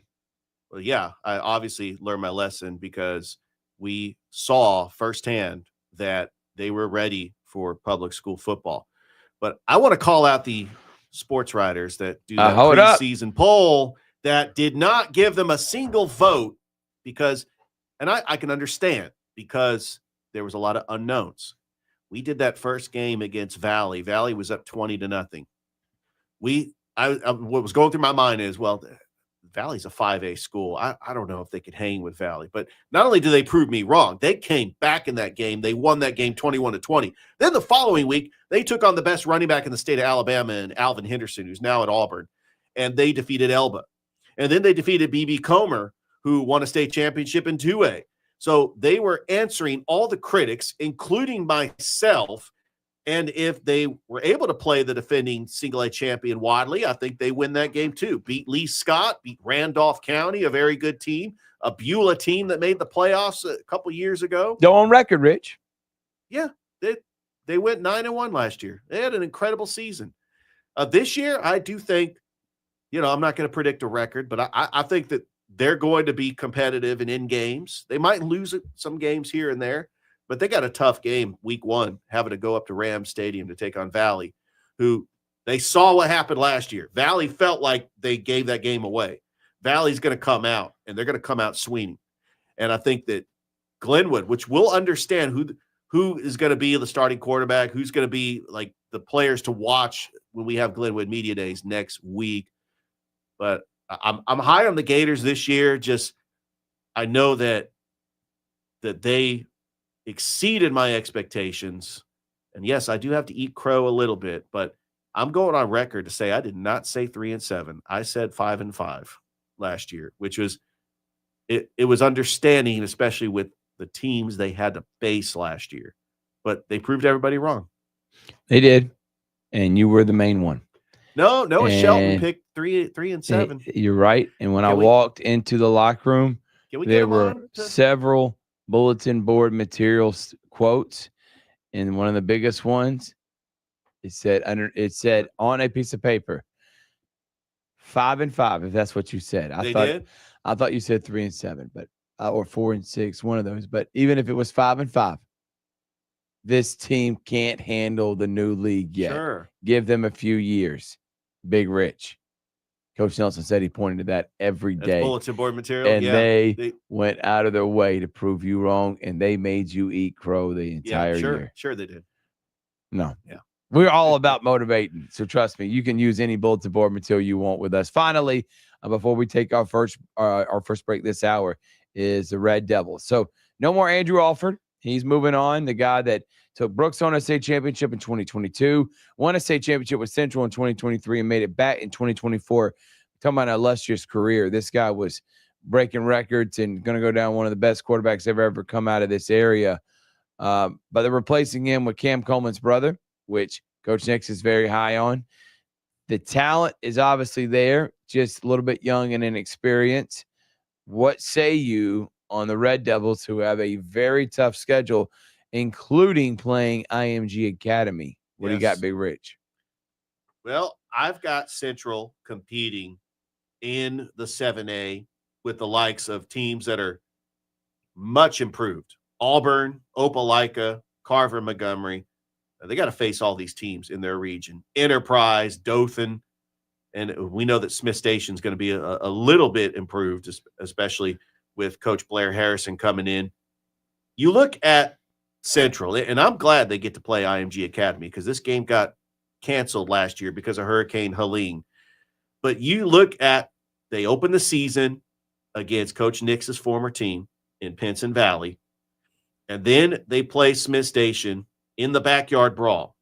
So you look at the schedule. Actually, no, they take on the First Academy, a team out of Orlando. Okay. Then they take on Smith Station on September 5th. So the Enterprise game on the road. You remember 2 years ago I said that, that I was going to call the upset on that, and they smacked Enterprise on the road. I could see that. That was a tough year, 2023 for you, Rich. Yeah. Between that and Alabama going 6-6. I was making some pretty egregious calls. But you definitely said Enterprise was going to beat Central, and they ended up losing by 6. But hear me out. Central's got a player that could rival what TJ Parker's doing at Clemson. Tristan Lyles. Look out for Tristan Lyles. He had 11 sacks last year. He is coming back to anchor the defense. You got Marquise Cooper, who had 2 interceptions last year. I think that it's Bobby Coleman, who's coming back as the quarterback. Yes, they do lose Dalen Upshaw, who's now at the University of Miami. Tristan Williams, who had 19 touchdowns last year as a running back. But they do have Jashawn Woodhouse and Donovan Crow. So I think Central's going to rely on the run game when they have to and try to get the ball to the air to Brandon Brown. The thing is that Central just puts wide receivers at the next level. You look at Justin Ross, Carmelo English, Cam Coleman, and Dalen Upshaw. They know how to put wide receivers in college and eventually the NFL. There's something there at Central, the development of these wide receivers. It's pretty fascinating. I'm with you, Rich. And I think it's going to be fun to see how Central season plays out. I would never, ever say they're not going to win at least 7 or 8 games no and question make the about it. playoffs. But Thompson is the defending champion. But Richard may do it, and you can find that on Sunday night. Big Rich and his hot takes. That's what you're getting here on the Sports Vision Morning Show. We're going to take a break. When we come back, we got more. Don't go anywhere on Sports Visions 92.1 FM. Always hoping for the worst, waiting for me to. You regret the day when I find another girl. Stay tuned. More local and national sports coverage next on the Sports Visions Morning Show. Sports Visions 92.1. Good morning. I'm Rex Castillo. Here's a look at your morning headlines. An active duty Army soldier opened fire on Fort Stewart Wednesday afternoon and injured 5 fellow soldiers. 28-year-old Cornelius Radford, an automated logistics sergeant, is the alleged shooter. Radford used a personal handgun in this shooting. He was arrested by the Army Criminal Investigative Division after he was tackled by witnesses. All 5 of the injured soldiers are currently in stable condition. Radford hasn't previously been deployed to combat. It's the first shooting on a U.S. military base in 5 years. The search is over for a hit-and-run suspect in Opelika. Police arrested 35-year-old Amber Lynn Phillips, accused of hitting a 76-year-old man on Rocky Brook Road and fleeing the scene. The victim is in stable condition. Phillips now faces a Class C felony charge. A sprinkler repair at Ralston Tower in Columbus caused major flooding Wednesday, damaging several units and displacing over a dozen residents. Management is providing hotel rooms and meals while local agencies are stepping in to support those who were affected. From WRBL News 3, I'm Rex Castillo. Have a great rest of your day. Good Thursday morning. We're waking up to a clearer start and more sunshine throughout the area this morning, and those temperatures will be hovering in the low 70s. More sun expected throughout the day, with those high temperatures warming into the upper 80s later this afternoon and early evening. And tonight, partly cloudy and a little bit more seasonal, with those temperatures falling near 70 degrees. And we'll continue to stay dry in this forecast for the rest of the week before those rainfall chances increase over the weekend and next week. Attorney advertising, Georgia. Attorney 770, good law car accident lawyers. Paid after traumatization. Top dog does not mean we are the best. No guarantees of success. Sir, you cannot bring that dog into the courtroom. Your Honor, he has to be here. This is who's representing me. His name is Top Dog. Have y'all met before? Yeah, we met before. Last time that dog was in my courtroom, he bit somebody. Tried to bite me too. Control your dog. One wrong move, he's out of here. Control that dog. Okay, I got him. So this what happened. We told them to settle. They don't want to settle. We told them what we wanted. Now we want double. See them over there shaking their head saying no. Do you see Top Dog growling? This is not good. I ain't want this to happen. I really can't control this dog. He about to bite him.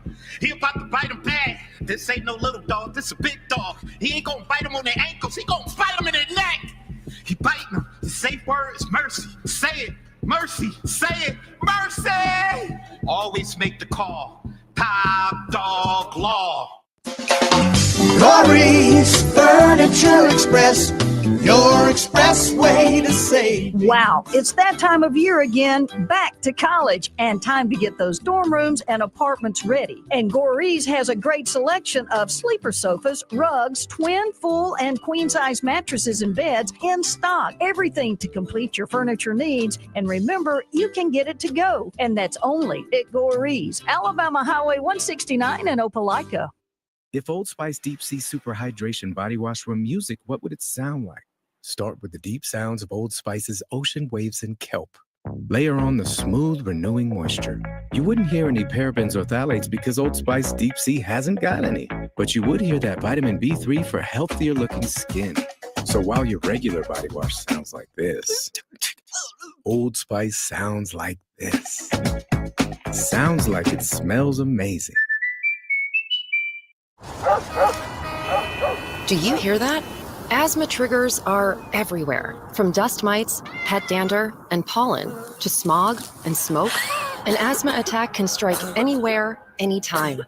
Be prepared with quick-acting Primatene Mist. Clinically proven to open airways quickly. It's the #1 FDA-approved asthma inhaler available over the counter. Primatene Mist. Breathe easy again. Use as directed. The only live and local sports morning show. It's the SportsVisions Morning Show with Chattahoochee Valley Sports Hall of Famer DJ Jones and Thrift Behringer on SportsVisions 92.1. Let me tell you. You my little boo thing, so I'll give a hoot what you do. Say, girl, I know you a little too tame. I'll be shooting that shot like 2K, girl, I know. Tell him I'm next. Tell him you find a little something too fresh, I know. Tell him I'm next. Tell him you find a little something too fresh, I know. Put a little gold in the teeth and the fit good, so I took the doors out the deep. Okay, I see a brother holding your seat, no beef, but I'm trying to get to know you at least. Don't take my talking to your own. I can keep it chill like the Soviet blunt. I'ma keep it real when your man long gone. If you're looking for a friend, then you got the wrong song. Baby girl, what's good? What's with ya? If you book tonight, that's fiction. I'm outside, no pictures. You want me? Go figure. To the back, to the front. You a 10, baby girl, but I'm the one. Hey, to the back. To the front, you a 10, baby girl, but I'm the one.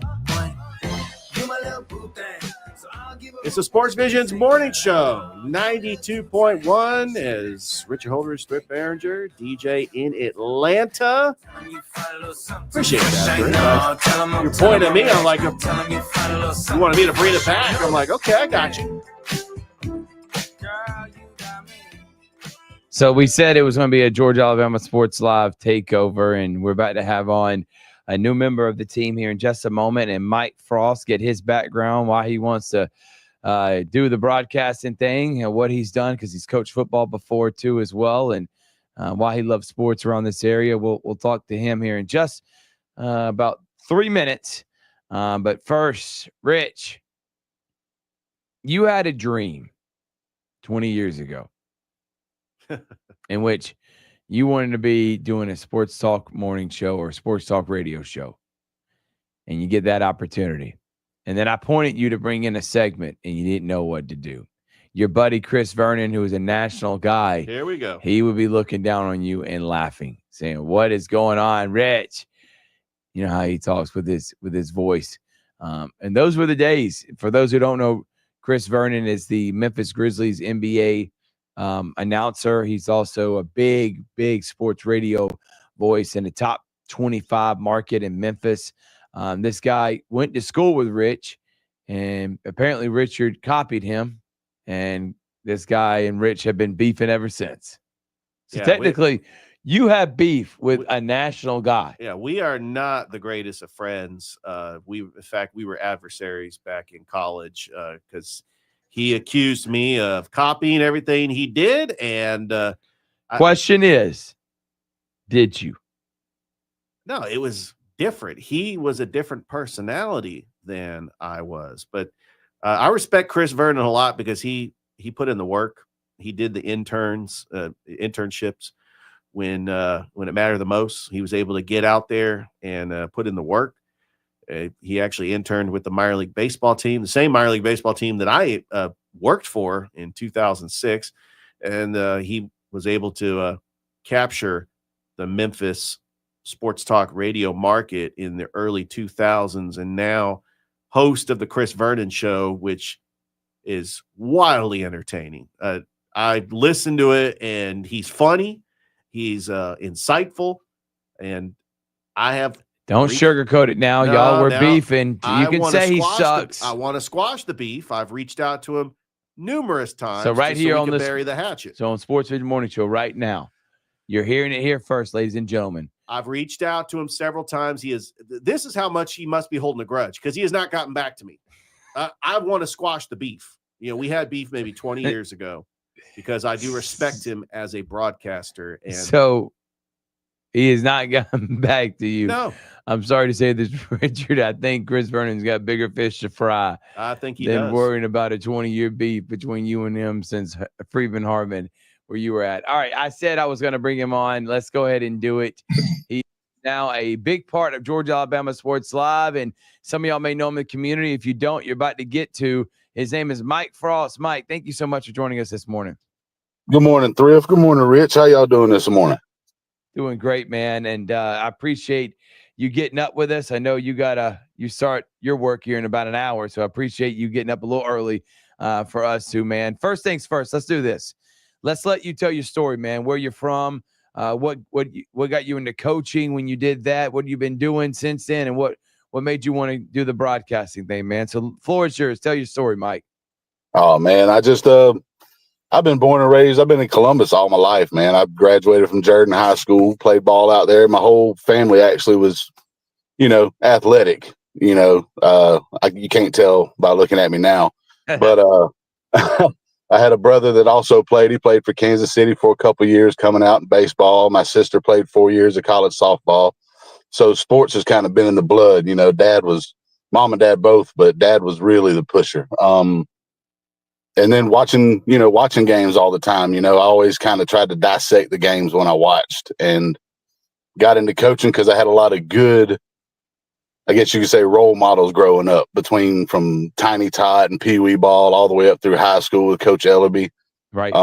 It kind of made me want to have that same kind of impact on the youth around town. So coached for a couple years, and then I was like, had back surgery and went on to do other things, and still kind of been part of the community with coaching, helping kids out. And it feels good to still be in my mid 40s and have grown kids that I coach still walk up and call me coach. So, and then now I'm back into this broadcasting thing, and I'm excited, man. I'm ready to go.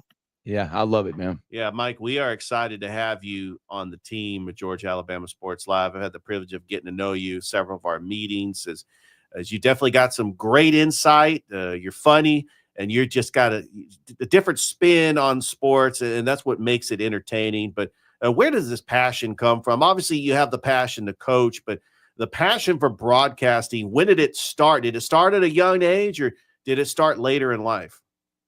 Oh yeah, it started young, man. I remember watching games when I was a kid. Me and my brother would sit there and act like we were broadcasting in the living room. He always and my brother is one of the ones who always told me, man, you ought to do this for a living. Like he's like, you're beating the broadcaster to the call, or whatever, kind of they'd repeat after me. But it's always been a passion of mine, man. I love sports. I guess you could say I'm a sports addict. I'll even watch cricket at 1 a.m. I don't care. And it's just one of those things where I've always wanted to kind of follow it. And when the opportunity came up, I jumped on as fast as a fat man could. Well, and I've been able to listen to you. Like, we had some practice runs. I can't wait to hear your color commentating on Georgia Alabama Sports Live. And one thing about you is that you're willing to produce, do play-by-play. I mean, you are really enthusiastic about this Georgia Alabama Sports Live as we're going into year 3. Just talk about how important it is to have a live streaming company that covers the community like we do, not just football, but also softball, volleyball, coaches shows, just trying to make sure to give everybody coverage that they deserve. How important is that?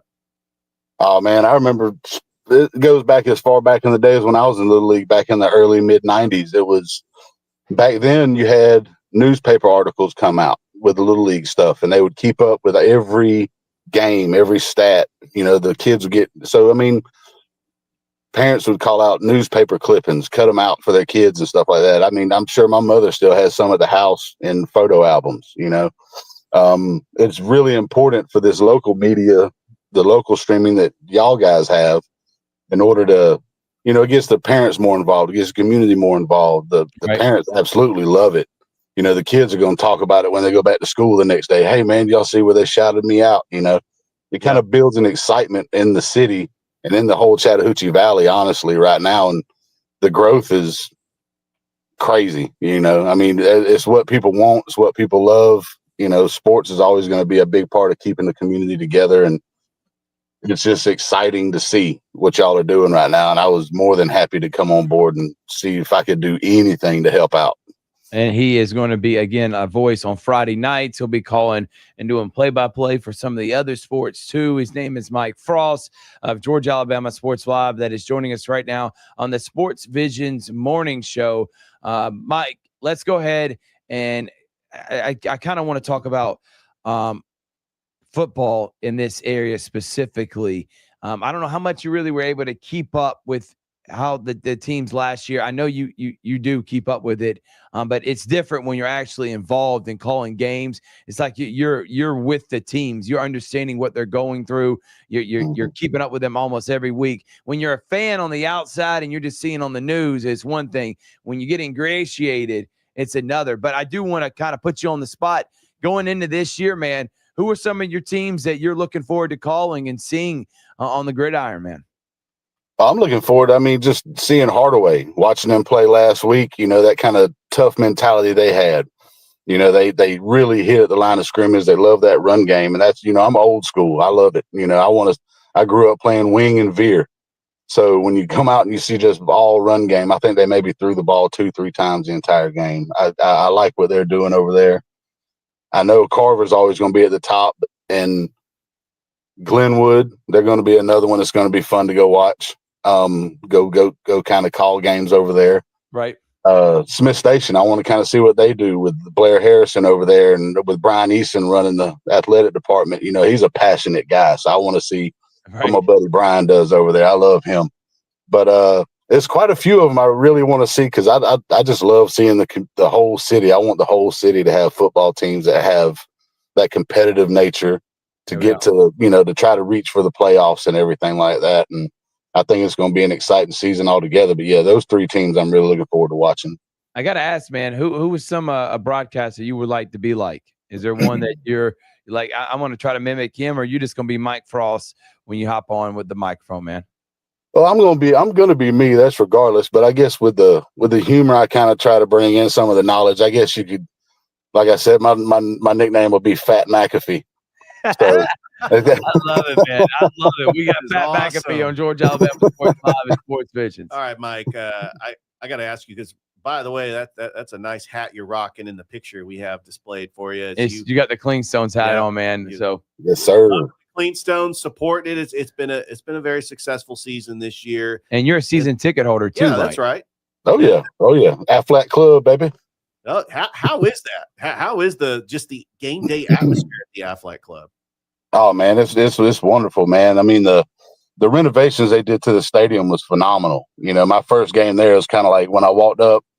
I think we had like a little walkthrough the week before. They've had a couple little luncheons for us and stuff, but that first walkthrough kind of gave me goosebumps because you walk in and it's still got that Golden Park feel. The bones are still there, but the renovations they've done, and you go in the Aflac Club and it's like it's all set up and ceiling to floor windows. You can still sit inside and watch the entire game from inside with the big screen TVs and of course, the sale for me was the unlimited free food, but it's phenomenal up there. You got the ergonomic seats in the shade and the atmosphere itself. The crowd has really been crazy. I mean, they've already broken the attendance record for that park, and with 3 home stands to go, so it's going to be it's wild. I love seeing baseball back in Columbus. Yeah, I do too, man. I love anything that's positive sports-wise that can bring people together. I love sports. I love what it does for this community, man. And I love that you're going to be a part of Georgia Alabama Sports Live, and hopefully we'll have you on many more times here on the Sports Visions Morning Show. I do want to wrap it up with some college football, man. And we mainly talk Auburn, Georgia, Alabama on here. We'll do some quick hitters with you, Mike. Let's start with Auburn first. Do you think this is a year Hugh Freeze finally puts it together? I'm not saying win a championship, man. I'm talking about Auburn at least getting 8 or 9 wins and just being in the conversation by the end of the year. Are you ready to believe in Hugh Freeze year 3? I honestly do see it, and I'll be honest about it as a Bammer myself. Seeing Auburn, do well won't really hurt my feelings too bad, but I think Hugh Freeze and them will turn around. I think they'll get 8 or 9 wins this year. They've got Jackson Arnold at quarterback, which is really, even though he's young from Oklahoma, didn't show a whole lot, but showed competitiveness. But I see him being a better fit for what Hugh Freeze wants to do than what Thorne was last year.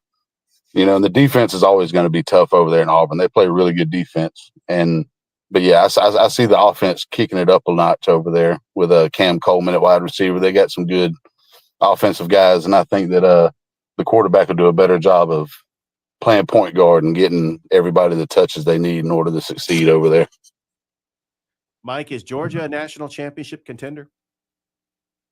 Ooh, I want to say no.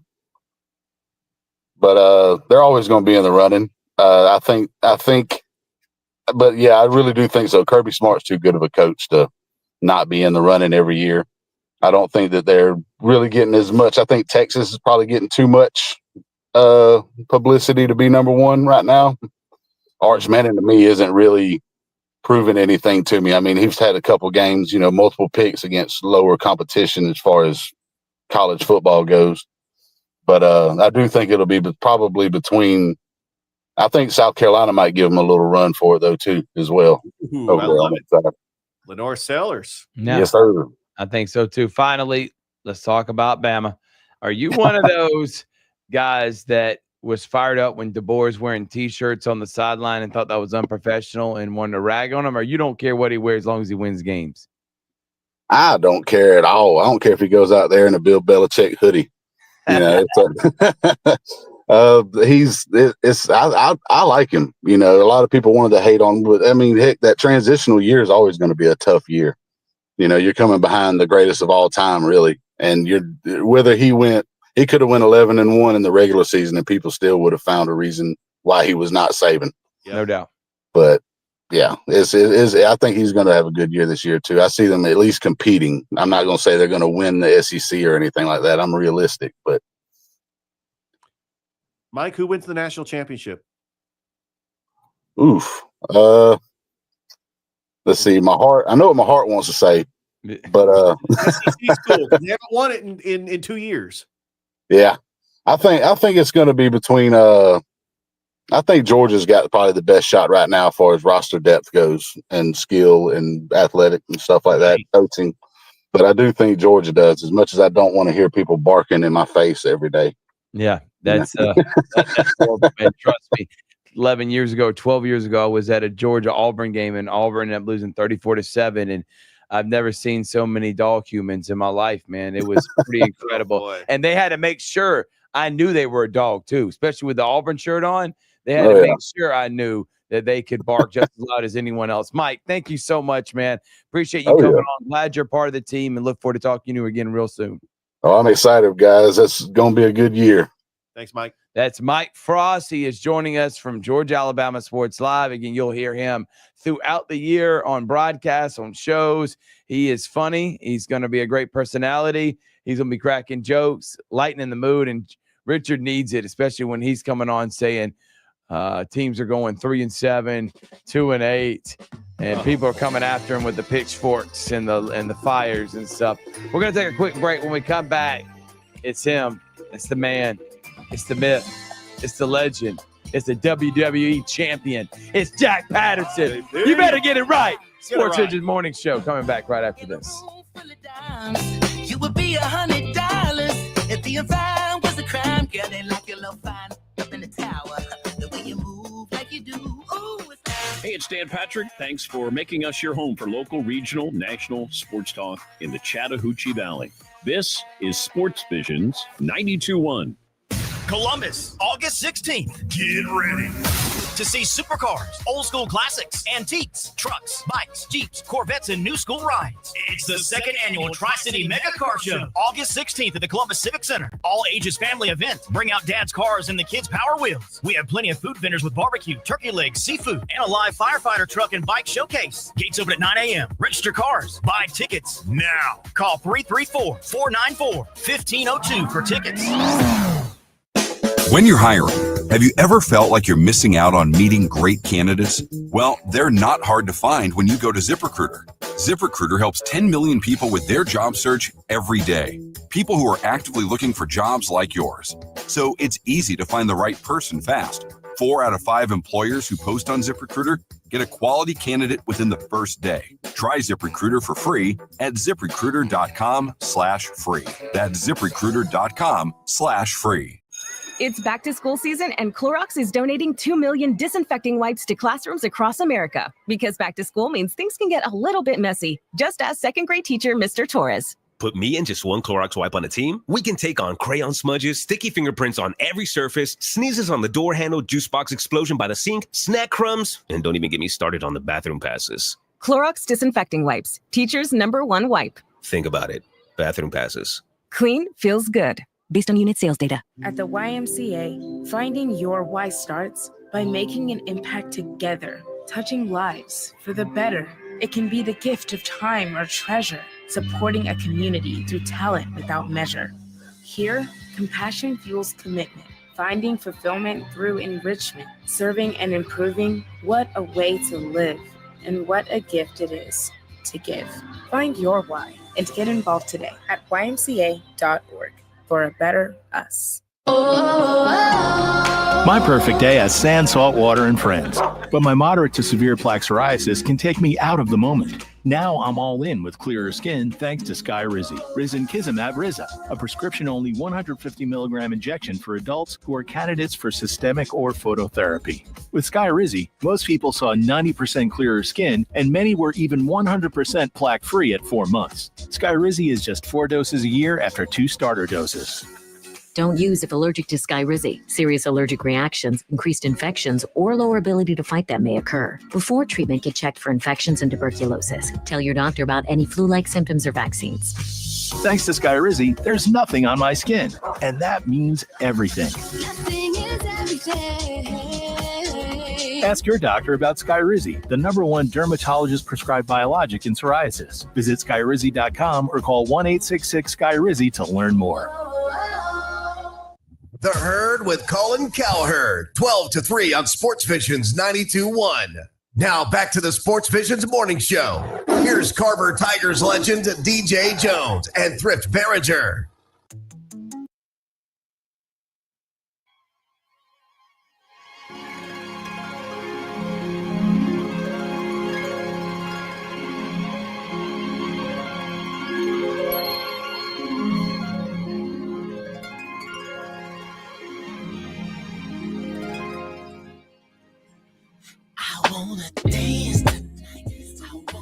Welcome back. I'm telling you, in a week from today, this guy we're having up next is going to be playing this song, Dancing All Night, because high school football is back. It's Jack Patterson. It's WRBL. JP. High school football is a week away, man. What can you say about that? Boy, the time is flown, hadn't it, Thrift? Unbelievable, man. It really has flown, man. But, man, we're on the doorstep. I can't wait. It's a whole, it's just, you do so much talking and previewing and everything to finally get on the field and actually, see games. And, it really just really hits different. It really does. Jack, is there a possibility that we'll know next week, or is there going to be a hint dropped to where the game of the week is going to be for week 1? Or can we kind of guess? I mean, Richard, you know how we do. You got to wait until we announce it. Well, I know. I get excited. I'm like, oh, I can't wait. I know. I can't wait till you guys have dropped the game of the week. But I'm kind of. It's Georgia. It's obvious. It's week 1 is Georgia, so we know that much you know is going to be exactly the game in the state of Georgia. So that much you know, but you got to wait, man. You got to wait. Like Christmas. I know, man. But like I said, you got to wait till you open your present under the tree. All right. So I admit, I used to peek at my presents when I was a kid. That doesn't surprise me at all, Richard. But no, we're looking at a few games that might be the first game of the week for week 1.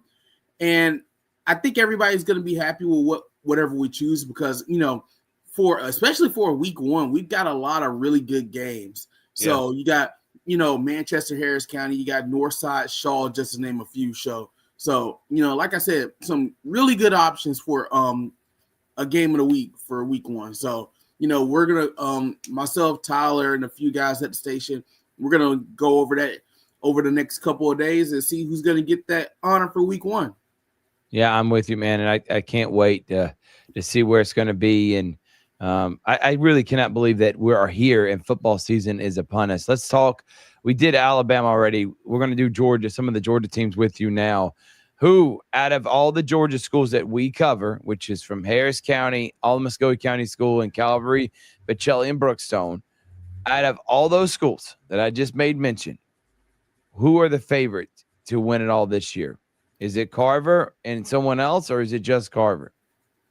Well, obviously, you got to put Carver on that list. You don't not put the defending state champions on that list. I know they've had a lot of change in their on their coaching staff, on their roster, but like I said before, a lot of pieces still left from that state championship team from a year ago.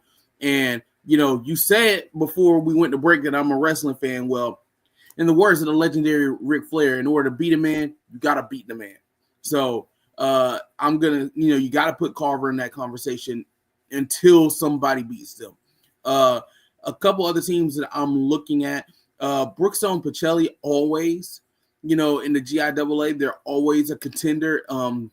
New coaches for both, but very experienced and talented new coaches for both. Coach Headley for Brookstone, and of course Smitty Grider over at Pacelli. Both of them have incredible backgrounds and could easily lead either one of those programs back to a state championship stage. I think they'll both be contenders. I'm really intrigued to see what Calvary does this year. They've done a lot of changes to that roster. Coach Brunson is really high on that team, so I'm intrigued. Am I ready to put them in Macon yet? I don't know about that, but in the GIAA, it's it doesn't take a lot. So if they can really find their footing, it could be something where you could see a dramatic transformation for that program. So that's a team that I'm intrigued by. And then back at the public school level, like I said, we mentioned Carver. There's a couple other teams in that 2A bracket that can make a playoff run if their builds go right. Okay, I look at a Spencer, I look at a Shaw. Those two programs. If their progression goes right, because you got to think about it. Both of them had good seasons last year, but can they, take that next step? That next step would be a deep playoff run. Jack, let's talk about that region a little bit, because you got teams like Hardaway, Kendrick, Columbus that they have winnable games in their non-region schedule. With the new power rankings, we could possibly get 5 or even 6 teams in the playoffs. Do you see any one of those teams could probably sneak up on some people and might be on the doorstep of the playoffs? One team that I'm really interested in is the Kendrick Cherokees, Richard. We're talking about a team. They won, I want to say they won 3 games last year. Okay. So we talk about teams wanting to make that take that next step and make that, next level of improvement. Well, for Kendrick, that's, winning maybe 5-6 games. If they do that, you're on the doorstep of the playoffs, and we got to remember that Hardaway was that team last year. They legitimately they went into the last week of the season on the bubble per se. Wow. Of, being a 5th team from Region 1 2A making the playoffs. So, the opportunity is there to, make that move. But, as you mentioned, you got to take care of your non-region games. Okay. And then you got to win a few games in region. So, like I said, Kendrick is one of those teams in Region 1 2A that kind of, intrigues me as far as, hey, maybe they might be able to be a 5th team that makes the playoffs. Yeah, I agree with you, man. And I'm hoping that we can get that. And the power rankings sometimes can be beneficial in that regard, meaning more than 4 teams can make it within the region. Finally, JP, as we head into high school football season, which means you're going to be all over the place, I want you to kind of shout out some of your team members and guys that help make it possible to cover as many schools as y'all cover on a Friday night, man. Well, obviously, the 2 people that you see on TV is myself and my co-anchor in the office, Tyler Redmond. So obviously we'll have another edition, the 4th edition of the WRBL Sports Bowl coming up this year between Shaw and Hardaway. I think that's on September 11th. So you'll get another opportunity to see that. But, I need people to understand that it is definitely a team effort, whether it's the photographers and, we have our chief photographer, Kevin Roble. And I've said it once on this show. I've said it 1,000 times on this show. The man will drive to Kingdom Come if I ask him to, okay? If I told that man to go drive to LA for a high school football game, he'd do it and not bat an eye. In a heartbeat. Yep. And I'm internally grateful for that because, sometimes when we have to send him out to the middle of nowhere, it does come in very handy that the man not only is willing to go out there, but he can get the highlights back to us in a timely fashion. Got to talk about the legend himself, Phil Scoggins, who comes out and shoots for us every Friday night. It's not often that you see guys, who have been in the business for as long as he has. You can easily say, I'm going to take my dinner break and go home. All right, I'll see y'all at 11. I'm out, okay? right. But on Friday nights, Phil, just as much as we do, Phil Scoggins lives for the Friday night lights, okay? So he loves going out there. So if you see him out there, give him a shout out because, Friday nights, he loves going out there and highlighting the kids.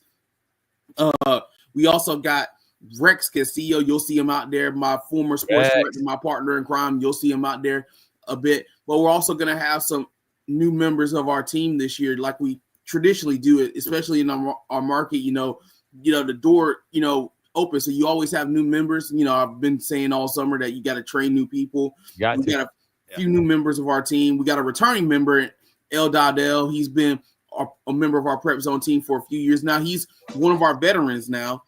And we got a couple new guys, Jacob and Donovan. They're going to be really good. A new producer, Liz, and a new web person in Destiny.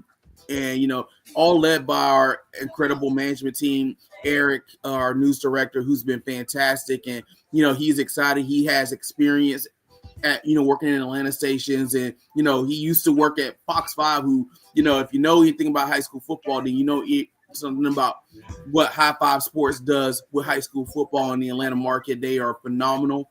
And he's been phenomenal for us. So, like I said, a lot. I pray I'm not leaving anybody out. If I have, it is not because, I'm purposely leaving you out. It's because it is 7:45 in the morning and I just woke up, all right? But we have a phenomenal team. I can't wait for this upcoming season. And, it's going to be a lot of fun. And like I've said a million times, man, this is one of my favorite times of the year. JP, thank you so much as always, man. We'll see you on Friday nights. Love you, brother. Talk to you later. Thanks, Jack. Appreciate it, fellas. That's Jack Patterson of WRBL. We're going to take a break. And then we got first-round pick, your former Georgia Bulldog, great Tim Worley, Rex Castillo, and Richard is going to give a hot take about something right here on the SportsVisions Morning Show. Don't go anywhere. It could be good. It could be bad. You never know with Rich.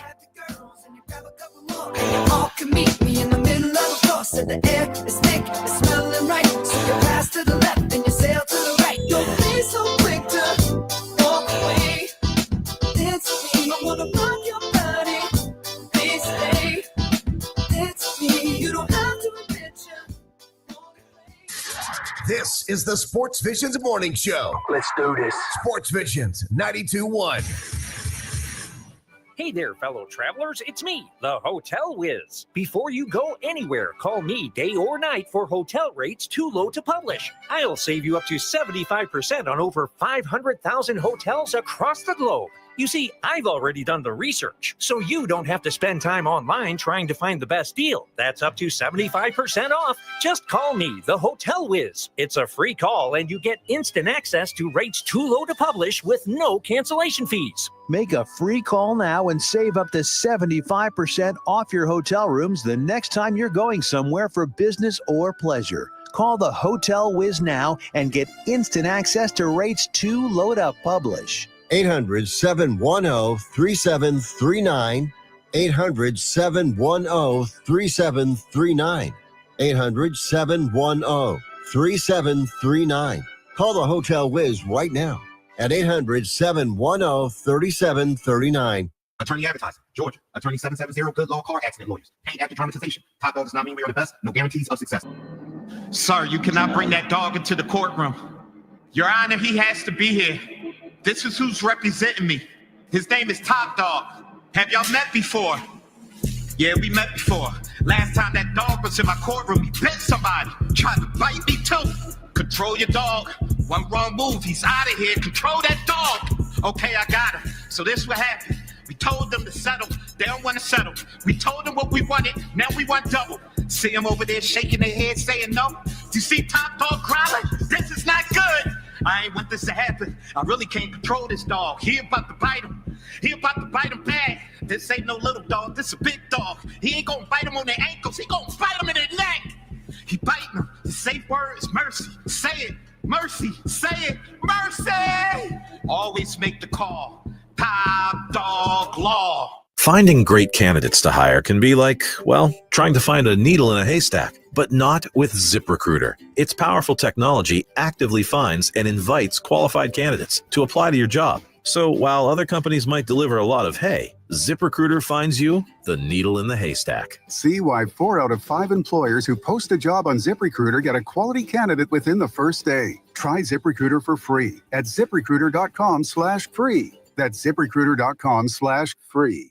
Staples presents That Was Easy. Big year. I'm starting middle school. Welcome to the jungle, Missy. Best part? My parents promised me a new laptop. Perfect for homework, essays, and drudgery. So we went to Staples. They had all the latest tech, and laptops were up to 40% off. Woo! Another back-to-school budget saved by Staples Easy Button. Mom high-fived the cashier. So embarrassing. Staples. That was easy. In-store, online, and on the app. In 23 select models only. It's back to school season, and Clorox is donating 2 million disinfecting wipes to classrooms across America. Because back to school means things can get a little bit messy. Just ask second grade teacher Mr. Torres. Put me and just one Clorox wipe on a team, we can take on crayon smudges, sticky fingerprints on every surface, sneezes on the door handle, juice box explosion by the sink, snack crumbs, and don't even get me started on the bathroom passes. Clorox disinfecting wipes, teacher's #1 wipe. Think about it. Bathroom passes. Clean feels good. Based on unit sales data. WLTC HD2 Casita and W221DP Columbus. You're listening to the SportsVisions Morning Show. SportsVisions 92.1. You're listening to the SportsVisions Morning Show, brought to you by Global Diagnostic Services and the Finley Firm. Now back to DJ and Thrift on SportsVisions 92.1. Yeah.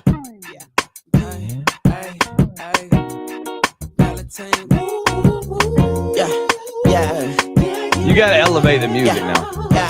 DJ Jones would have my butt if I didn't play some good music, especially when we got our next guest. You gotta lay the vibe, man. This is one of the coolest dudes I've met, smoothest talkers around. He's a former first-round pick. He's a Georgia Bulldog great. It's Tim Worley with us this morning. Great morning, Tim Worley. Great day to be alive, baby. How you gentlemen doing? We are doing excellent. Thank you so much for getting up with us this morning. And first things first, man, how things been with you, and how's training camp been with the Steelers? Well, life is good. I'm in a new season now. I'm actually fulfilling my purpose. And right now, I'm in Pittsburgh. I'm about to head out to Latrobe in a couple of hours. The guys are going to have their last practice before they go to Jacksonville this weekend. But I must say, guys, the Steelers look pretty good. They look pretty good. I watched a lot of the guys that came over in free agency and some of the draft picks. I've never been starstruck, guys. For some reason, it just wasn't me. But, seeing Aaron Rodgers on the field yesterday and up close and personal with him, man, I was like, wow, okay, these guys are serious. So it looks good, man.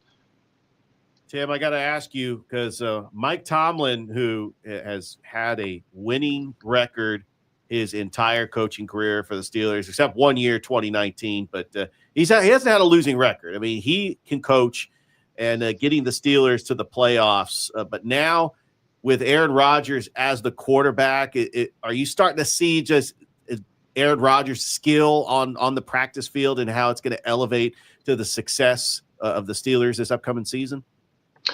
I'll take it a little deeper than that. I was looking at Aaron, and I followed his career a little bit, especially with the Packers. And with the Jets, it was a kind of a no-show, you know what I mean? But I believe mentally and spiritually, Aaron just wasn't happy with the Jets.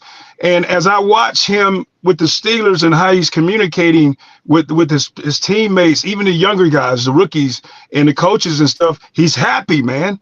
He's happy, and he's in a good place.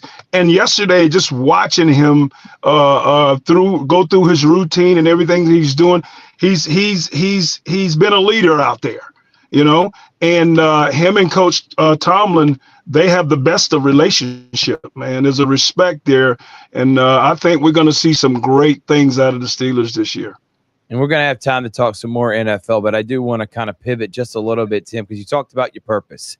And I want to get into that, man. I want to talk about the fact, it's one thing I struggle with, and I'll say it on air, and I know others do too, is when you make mistakes in your life, I'm the type of guy it's hard not to harp on him. Man, if I'd have done this, look where I would be.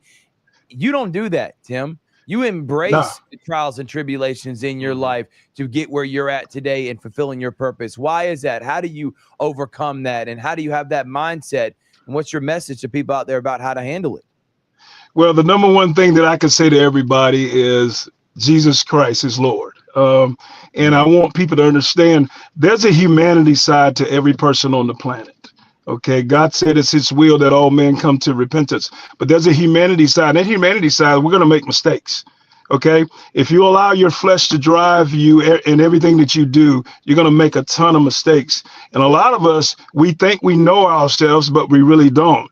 Not until you make that transformation of being born again in Jesus Christ, you'll never know who you are. You'll never understand and know what true love is. And so when I began to, I didn't know who I was. The whole time that I was playing at high school, Georgia, in the NFL in my 20s, 30s, early 40s, I didn't have a clue who Tim Worley was. But, it took me going through difficulty, and actually giving God a humility heart posture and asking him for help. I always tell people, man, it's like having an iPhone, or an Android, but I'm gonna say iPhone. If my iPhone broke, where would I take it to get it fixed? The Apple place, right? Okay. Right. As humans, we're broken already. We're all, born into this world. We're broken because of Adam in the garden, right? In the fall in the garden. So as human beings, where do we go to find and know who we are? We go to God. We go to Jesus Christ. And I'm going to quote the late Miles Monroe, one of his quotes that I use consistently. And it's very short. He said, when the purpose of a thing is not known, he said, abuse is inevitable. Okay, so if I don't know my purpose, I will abuse my life. If I didn't know the purpose of this phone that I'm holding right now, I would take this phone and try to drive a nail into a wall with it. Okay, does that make sense? So if you don't know your purpose, man, you're going to abuse your life. That could be through substance abuse. That could be through overeating. That could be through porn addiction, all these things that the world tries to tell you that it's okay, but it's not. Okay, so I know my purpose. The Bible's 28:19, go into all the world and make disciples. What does that look like? Okay, it doesn't necessarily have to be through the walls of a church.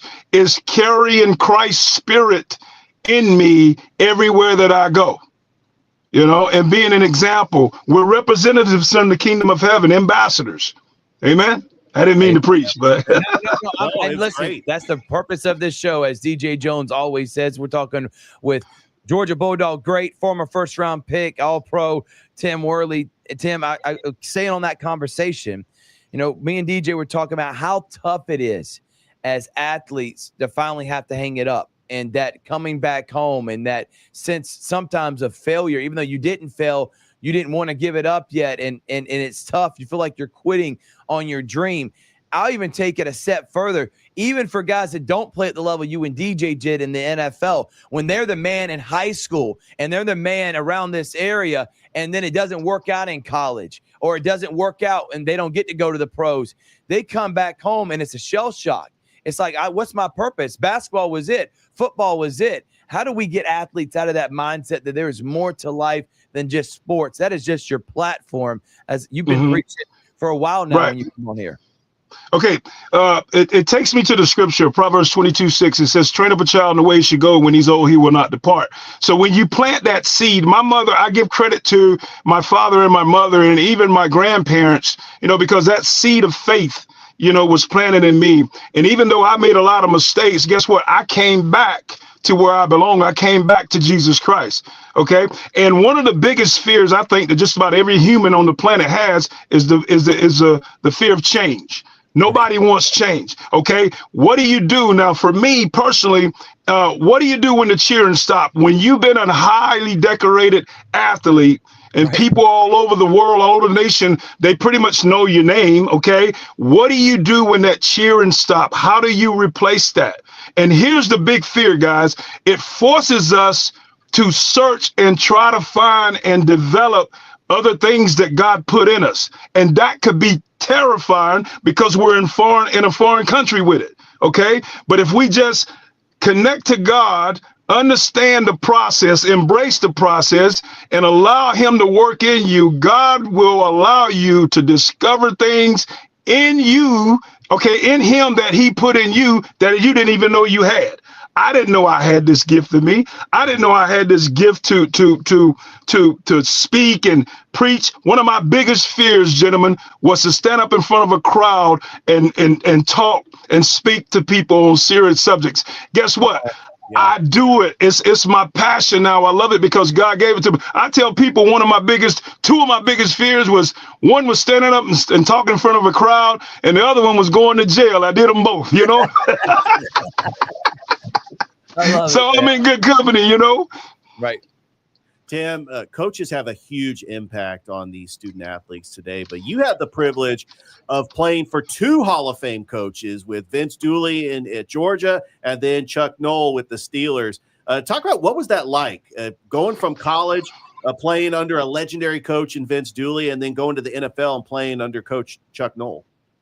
You know, I want to thank the Lord because he knew what I needed. Coach Dooley and Chuck Noll, even Bill Cowher. You know, I even go before that. You know, my high school coach, Bob Hanna, and also I had a high school coach named Ruffin McNeil. I don't know if you guys remember him. He's a coach at NC State now. And Ruffin McNeil played for Pat Dye at East Carolina in the 70s. He went to my high school.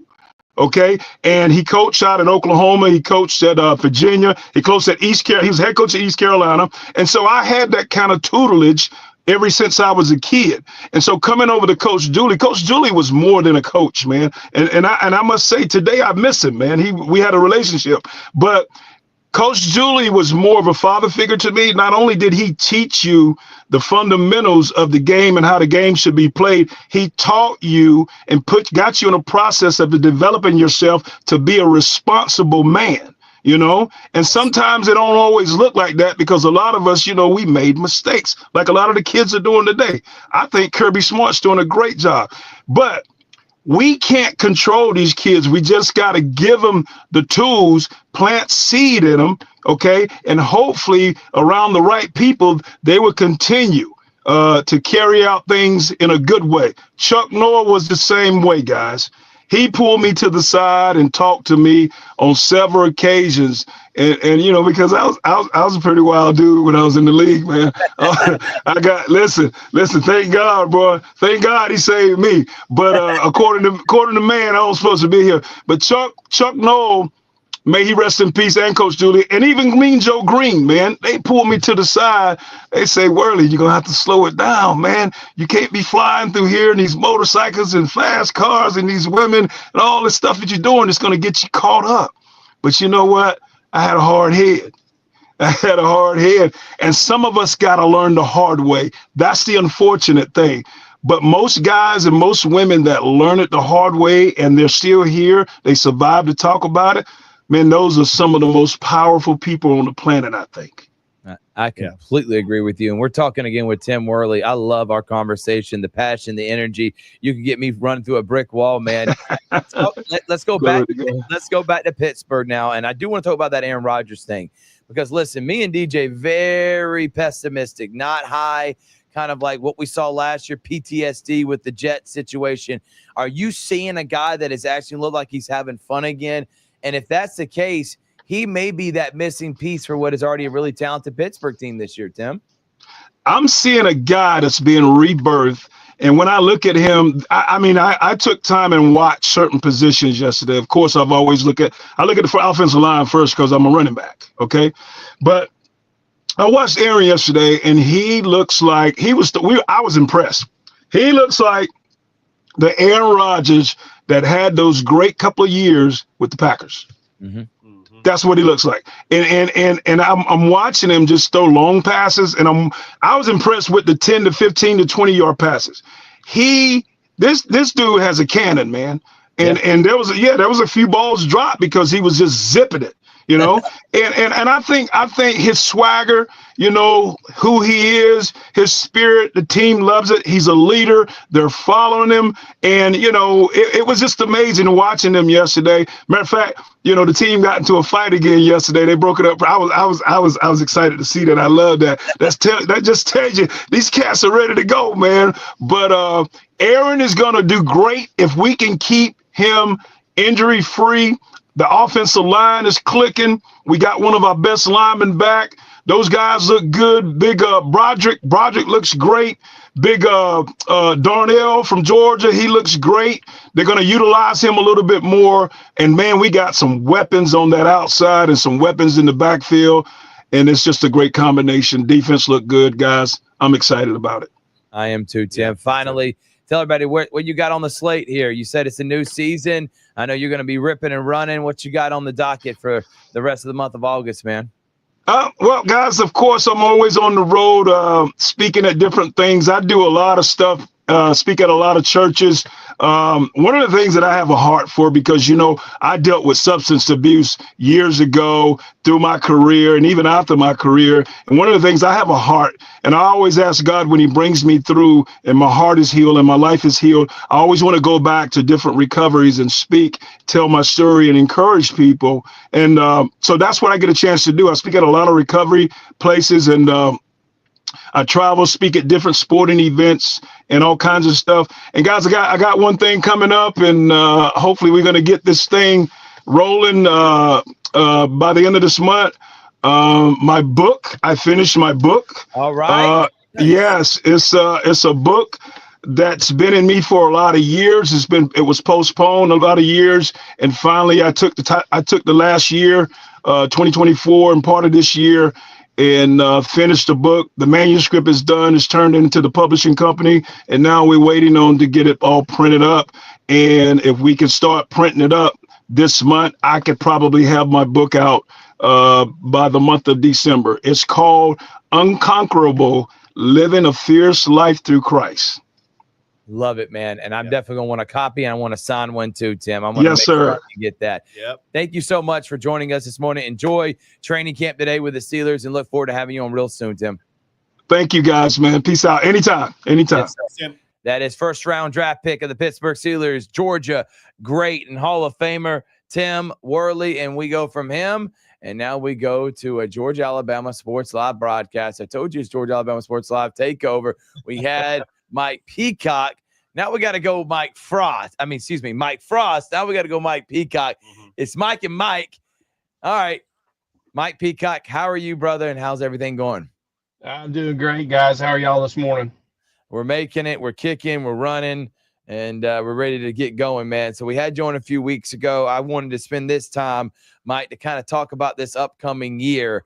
But before we do that, though, we got to talk about yours and Marty's podcast, man. Every week you're coming out with incredible guests, with great conversations, kind of like what I just had with Tim Worley, faith-based. How do you think it's gone these first couple of months, man? And what do you have on the docket this upcoming Sunday night? Well, Thrift, I think it's been great. We've been picking up a lot of viewers, and we're continually trying to expand that.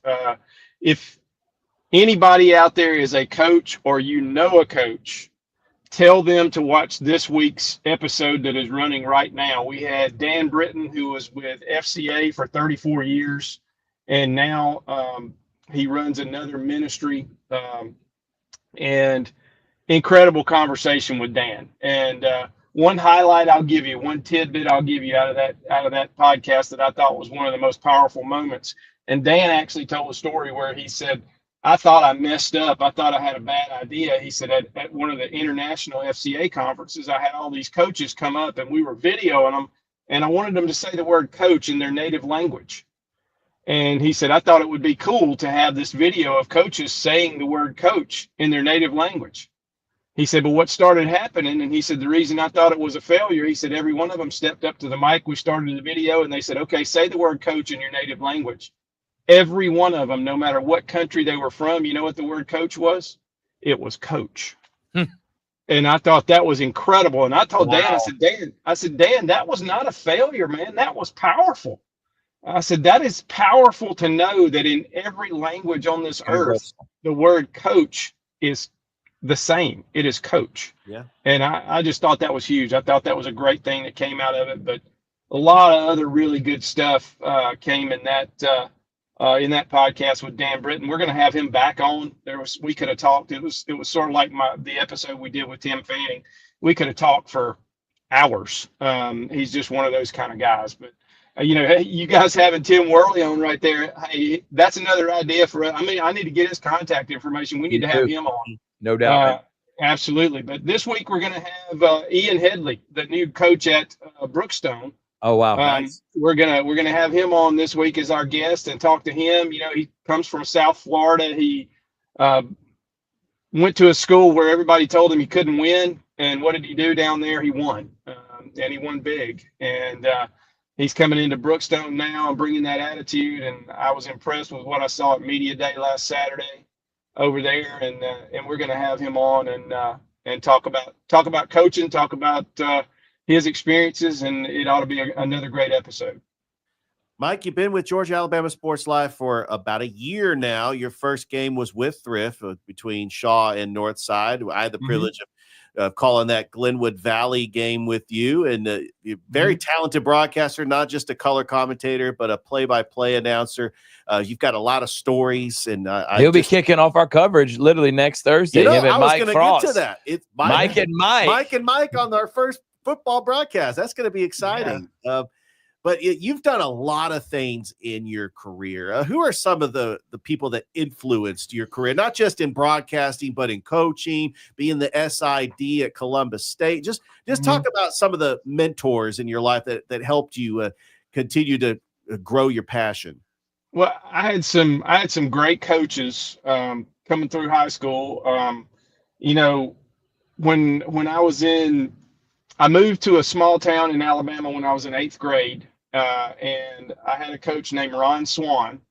And Ron now, I think he's retired, but I think he still works some for the Alabama High School Athletic Association in a peripheral role. But he was my coach in 8th through 11th grade, or not through 11th grade, to the middle of my 11th grade year, because we moved away when I was in 11th grade. And I went to Montevallo, and one of the most influential coaches that I had was a guy named Richard Gillum. And Coach Gillum was a longtime coach at Montevallo High School, and he was a huge influence, a very godly man. Unfortunately, Richard lost his life in an accident a few years ago, and that was a sad day for me, losing that kind of mentor and influence on my life. But he's the guy that, between Ron Swan and Richard Gillum, it's why I went into coaching. I've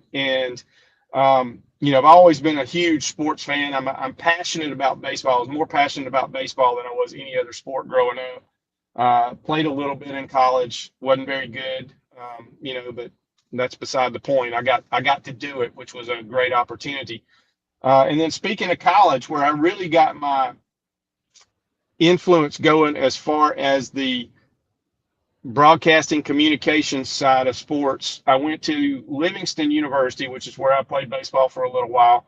And I worked for a man named D. Outlaw. Now, D was the sports information director at Livingston / University of West Alabama from about 1969 or 70 all the way into the 2000s, and then became athletic director. And now he is the athletic director emeritus at West Alabama.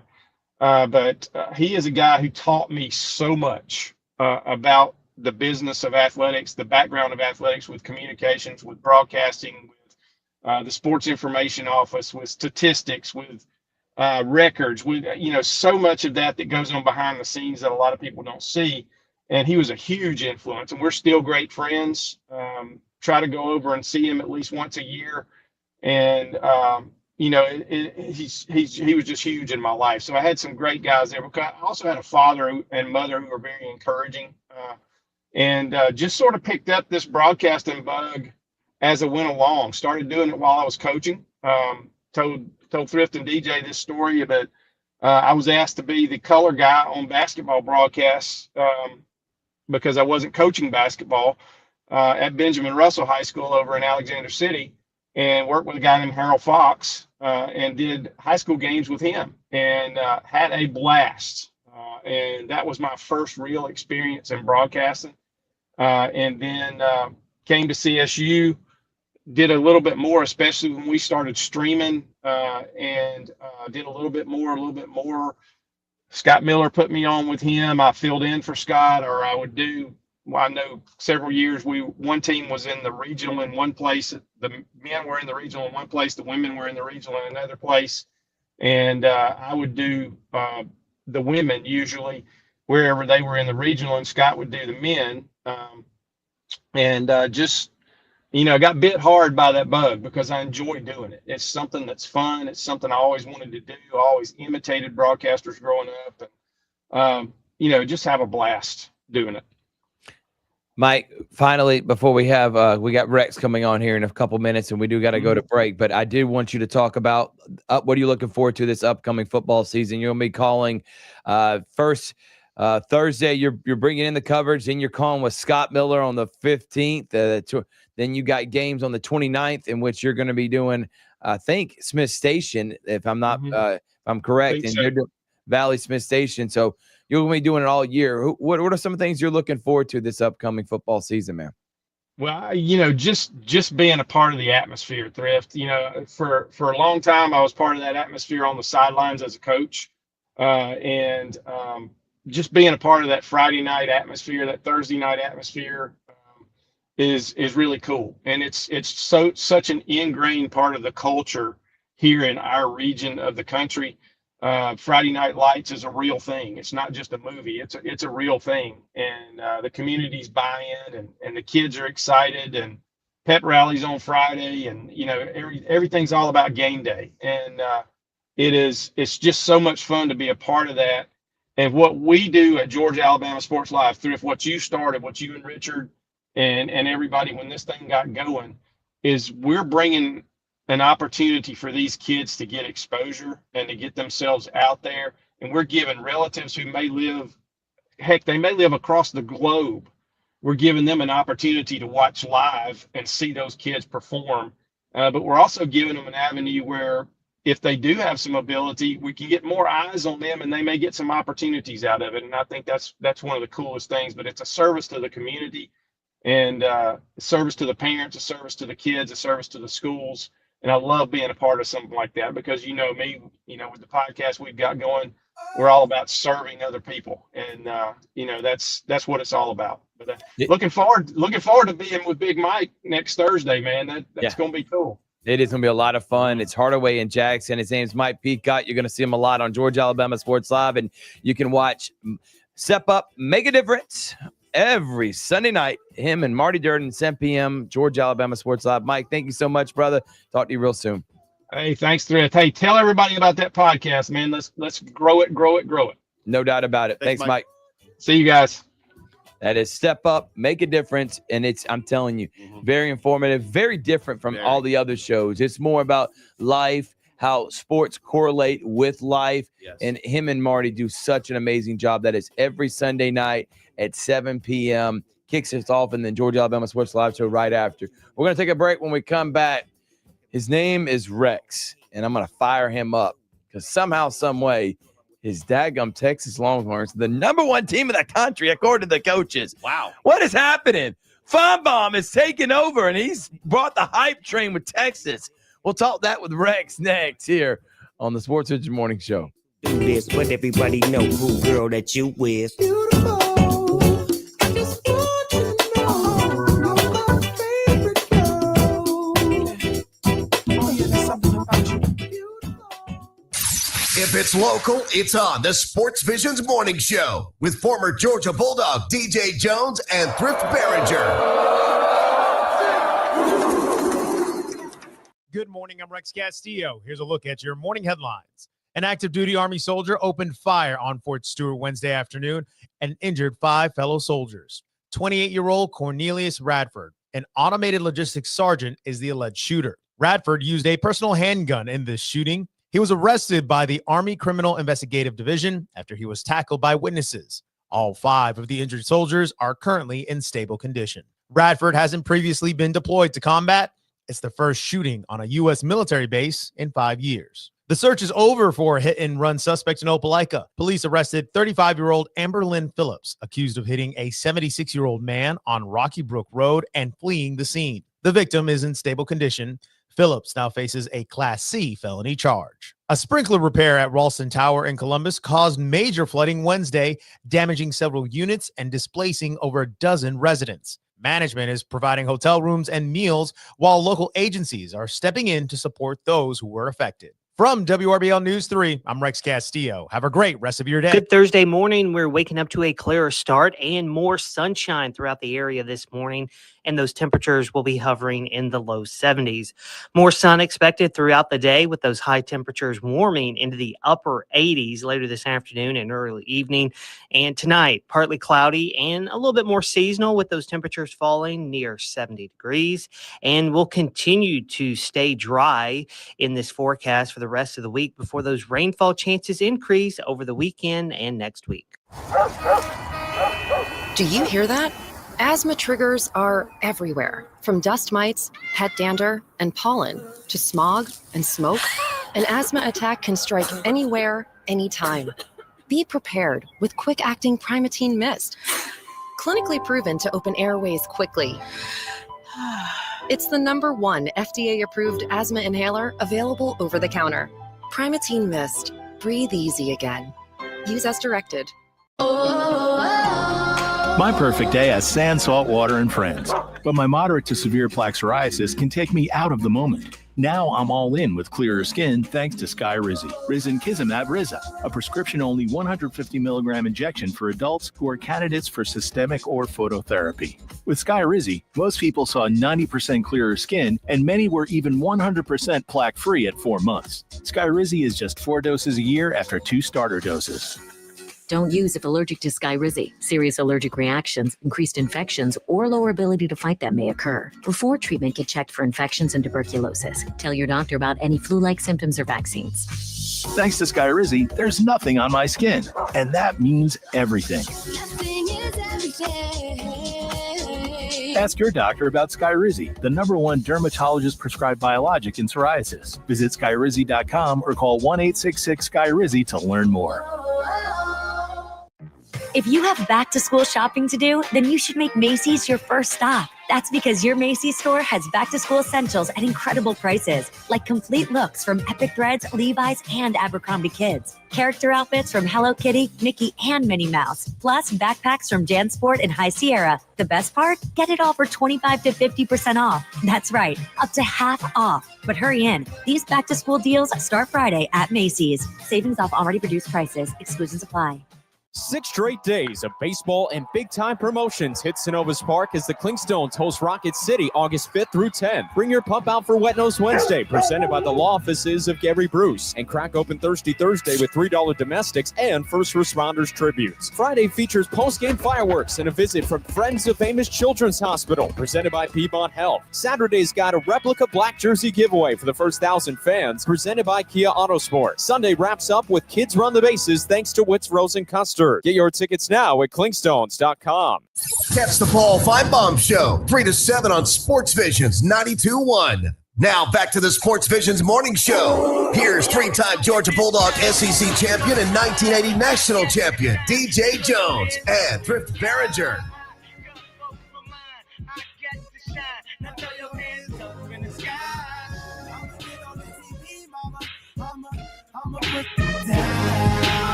You're gonna get him.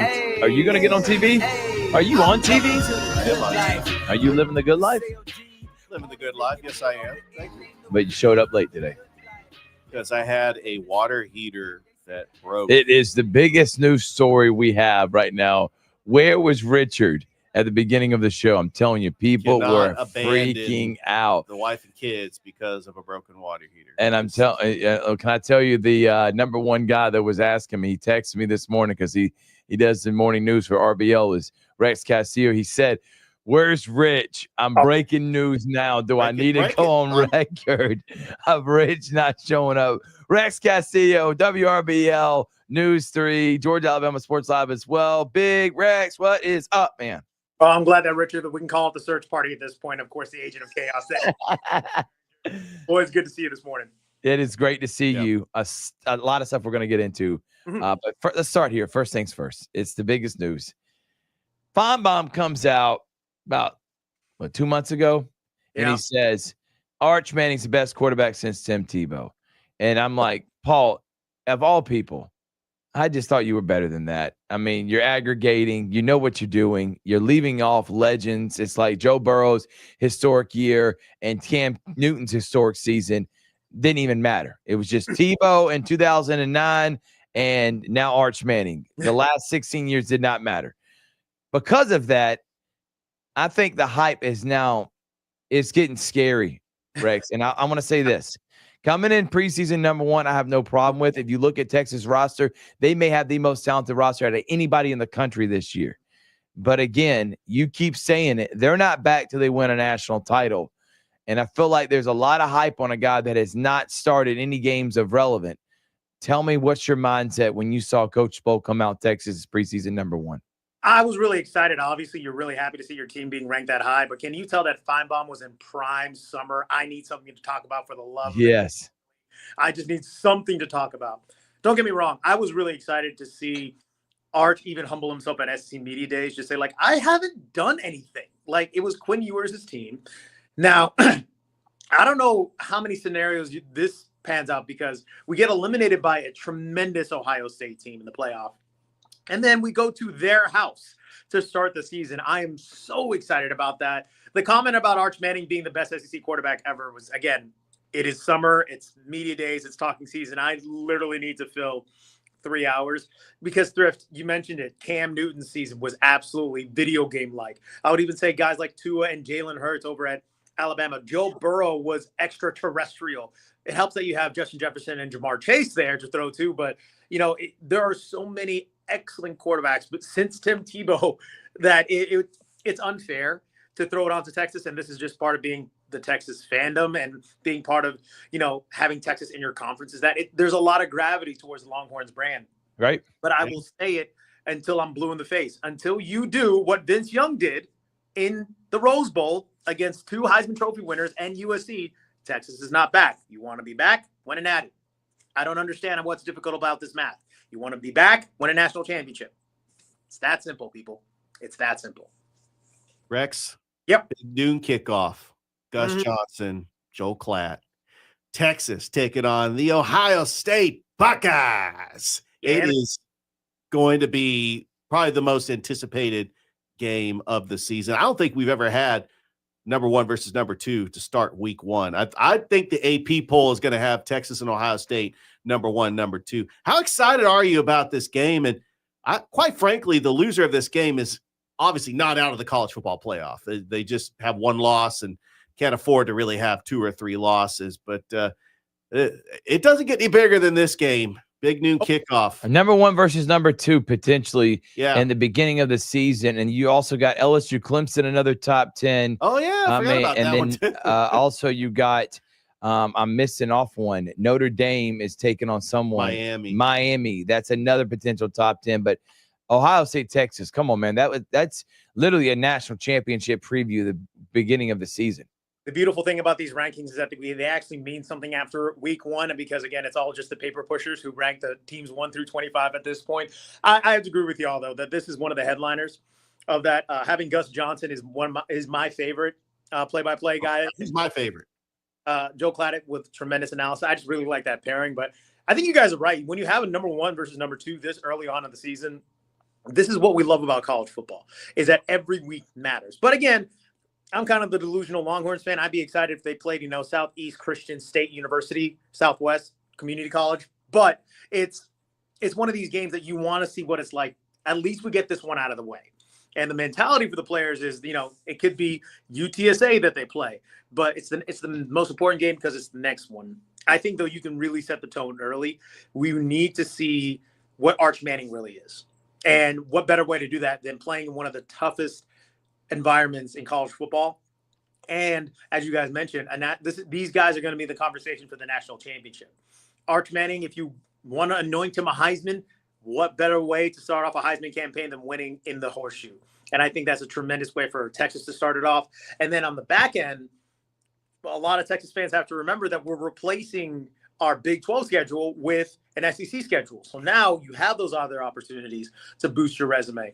And I think the always concern that's there is that you want to schedule a great non-conference to get ready for the grind that is the SEC. Yes.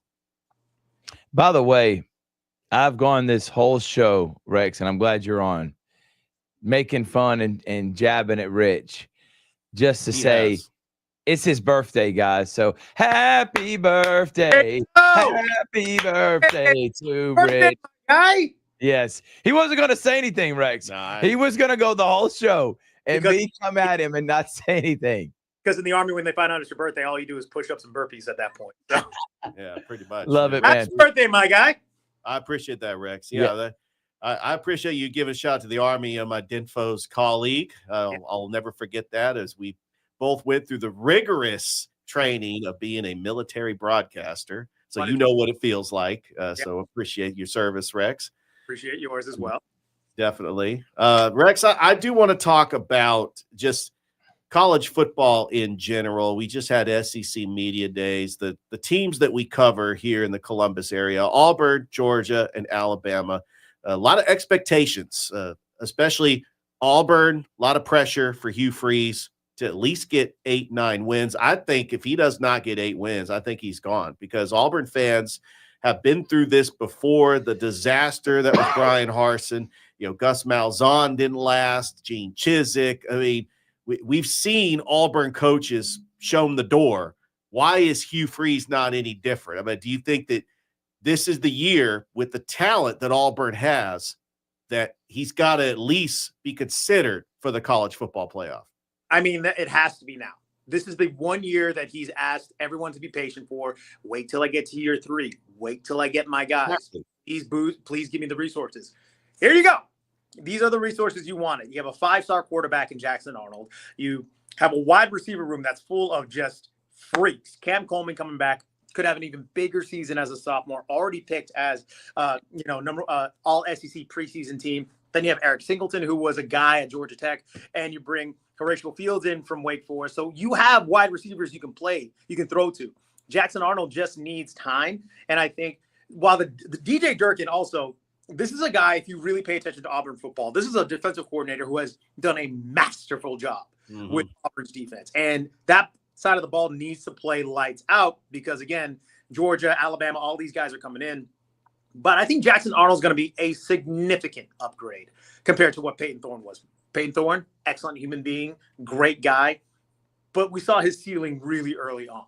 And, Cam Coleman to do what he did in his freshman year, just once he's removed from playing high school ball at Central Phoenix City, it's a tremendous thing to see. I can't wait to see that next leap because now he's seen SC defenses. Flip side, Cam Coleman can't hide anymore. We know that we got to stop 8 in order to win this game. The problem is stopping 8. I think, though, Richard, you're absolutely right, is that, cool, we've waited till year 3. Congratulations, it's year 3. Now win. It's a very brutal business. And you're asking Auburn fans to be patient in football. Thrift knows this firsthand. That doesn't go well, especially when Alabama and Georgia are only on the way up. Kalen DeBoer, yes, lost to Vanderbilt, but we now know that he's getting more of his guys. He's implementing more of his system. Kirby Smart is, quickly turning into a guy who's going to give you 10 wins. They've won 2 national championships within recent memory.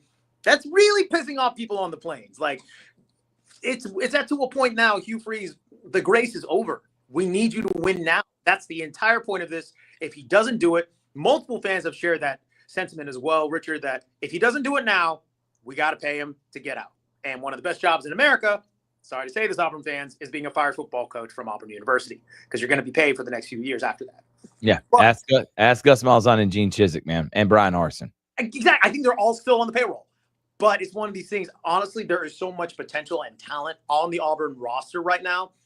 And I've been speaking to, a good friend of ours, Mike Giddens, that we think there's a 9-win season there. This stretch after Baylor is your hardest road test. After that, it's pretty easily outside of your Georgias and Alabamas, which are at home, and that helps. I think it could be a really potentially good season for Auburn, and I think you guys are right. Playoff or bust at this point. Finally, Rex, let's talk about high school football. You'll be able to call some games this year. We're excited about. What are you looking forward to for the high school football season, man? Man, I'm really excited to just be involved in this capacity as well. Big shout out to Georgia Alabama Sports Live. I was kind of scrolling through socials the other day and seeing that, the most improved team that you were saying, Thrift, was Kendrick. What I'm really excited about is a guy like Blair Harrison going to Smith Station. Different in years past is that Smith Station has had coaches come in from other parts of the state, not really understanding the area, not understanding the cultures there. Blair was very successful on the other side of the river at Brookstone. And, one thing led to another, but Blair also was the guy who had to step up when Al Pellegrino suddenly passed away at Shaw High School. And we were there firsthand to see what it was like for him to rally a team going through waters that we never want any team to go through. And they were competitive. They were smart. I think he's a guy, when I was speaking to him as the athletic director at Shaw, just off camera, like, hey man, how you feel? I was like, Rex, I got to be honest. I still think I got some run left in me. I got something left on the table. I'm like, you know what, coach? I think you're right. And now he's getting an opportunity at Smith Station. Love it. If he pulls this off at Smith Station, it might be one of the best coaching jobs I've ever seen, either in Texas, in Savannah, or here. I think he's the right guy to do it. He runs a unique system, kind of that option run game stuff where you're asked to be smart, but also violent and physical. And when you don't have a roster full of 6 stars like other schools in the area, just be physical, be mean. You can do that, and football is encouraged. So I think there's a really cool opportunity for a culture reset at Smith Station. I don't know, but I just kind of have this gut feeling like Smith Station could be a lot of fun to watch this year. Yeah, I think so too, man. And I can't wait to call a game with you, which we will have coming up next Friday. It's Northside, it's Shaw, it's Rex, it's Thrift. You're going to catch it on Georgia Alabama Sports Live. Go get some rest, man. I know it's been a long week. And by the way, before we get out of here, I want you to shout out your new partner, because the morning show has been looking absolutely sensational. And many people are like, who is that voice on SportsVision Morning Show? That's not Rex. Who is that? So introduce her, please. I will give you a deeper tease. It is a face that people have been very familiar with. Can't release it just yet. Okay. But we'll say later on this month, my new partner my new co-anchor on the desk, I think, is a rising star, full of personality, but as much personality and dynamic as they are on camera, this person works their tail off even harder in the newsroom. I've always said that I can work with passion and hard work. Give me those two things in a coworker, and I'm sure we can fly. This business is demanding. And Thrift, you mentioned that to get some more rest. Well, I just finished this coffee and I'm about to fill it up again. You guys do an incredible job. Can't wait to see y'all under the Friday Night Lights. And man, just keep doing your thing. Yeah, go. Hey, horns down, baby. Love you, brother. Thank you, Thrift. Always for the chaos man's here. You know what's happening. Love you, brother. That's horns Rex. Up.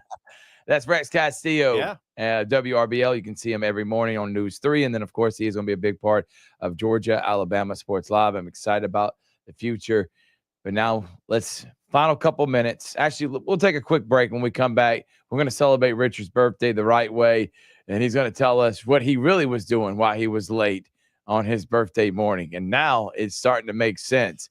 We'll take a break. We'll be right back after this here on SportsVision 92.1 FM.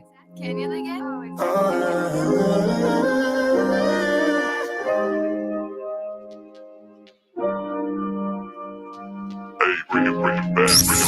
Stay tuned. More local and national sports coverage next on the SportsVisions Morning Show. SportsVisions 92.1.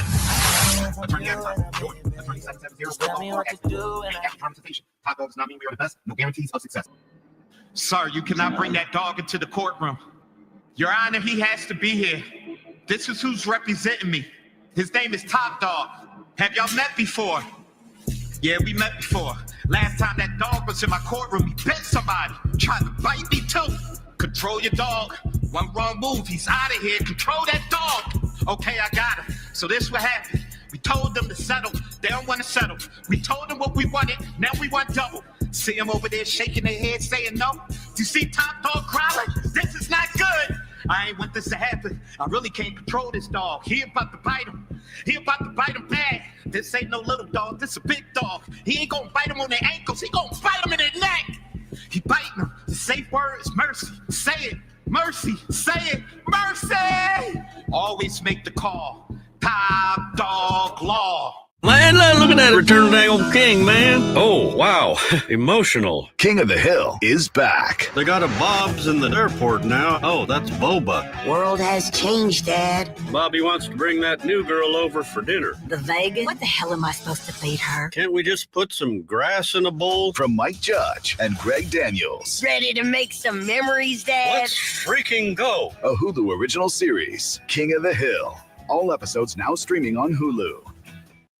When you're hiring, have you ever felt like you're missing out on meeting great candidates? Well, they're not hard to find when you go to ZipRecruiter. ZipRecruiter helps 10 million people with their job search every day. People who are actively looking for jobs like yours. So it's easy to find the right person fast. 4 out of 5 employers who post on ZipRecruiter get a quality candidate within the first day. Try ZipRecruiter for free at ZipRecruiter.com/free. That's ZipRecruiter.com/free. We all hear the radio ads about the IRS. They tell you to be afraid, to be scared, and they try to frighten you into calling. I'm not here to do that. Tax Relief Advocates is different. TRA is here to tell you that if you owe money to the IRS, whether it's $5,000, $50,000, or $500,000, we have a solution. It doesn't matter if you're sitting in your car, at work, or with your kids. No matter where you are, call now. 800-575-2706. Don't lose hope. TRA can eliminate or reduce what you owe to the IRS. Generous programs are now available that can give you a fresh start. Our passion is taxes and helping individuals fix their IRS problems. We have over 1,000 5-star reviews on Google and an A+ with the Better Business Bureau. You don't need to be afraid of the IRS any longer. End your tax nightmare today by visiting us online at TRA.com or call 800-575-2706. That's 800-575-2706. Tax Relief Advocates, real solutions for real people. Your home for Falcons football, SportsVisions 92.1. Now back to the SportsVisions morning show. Here's Chattahoochee Valley Sports Hall of Famer DJ Jones and Thrift Behringer.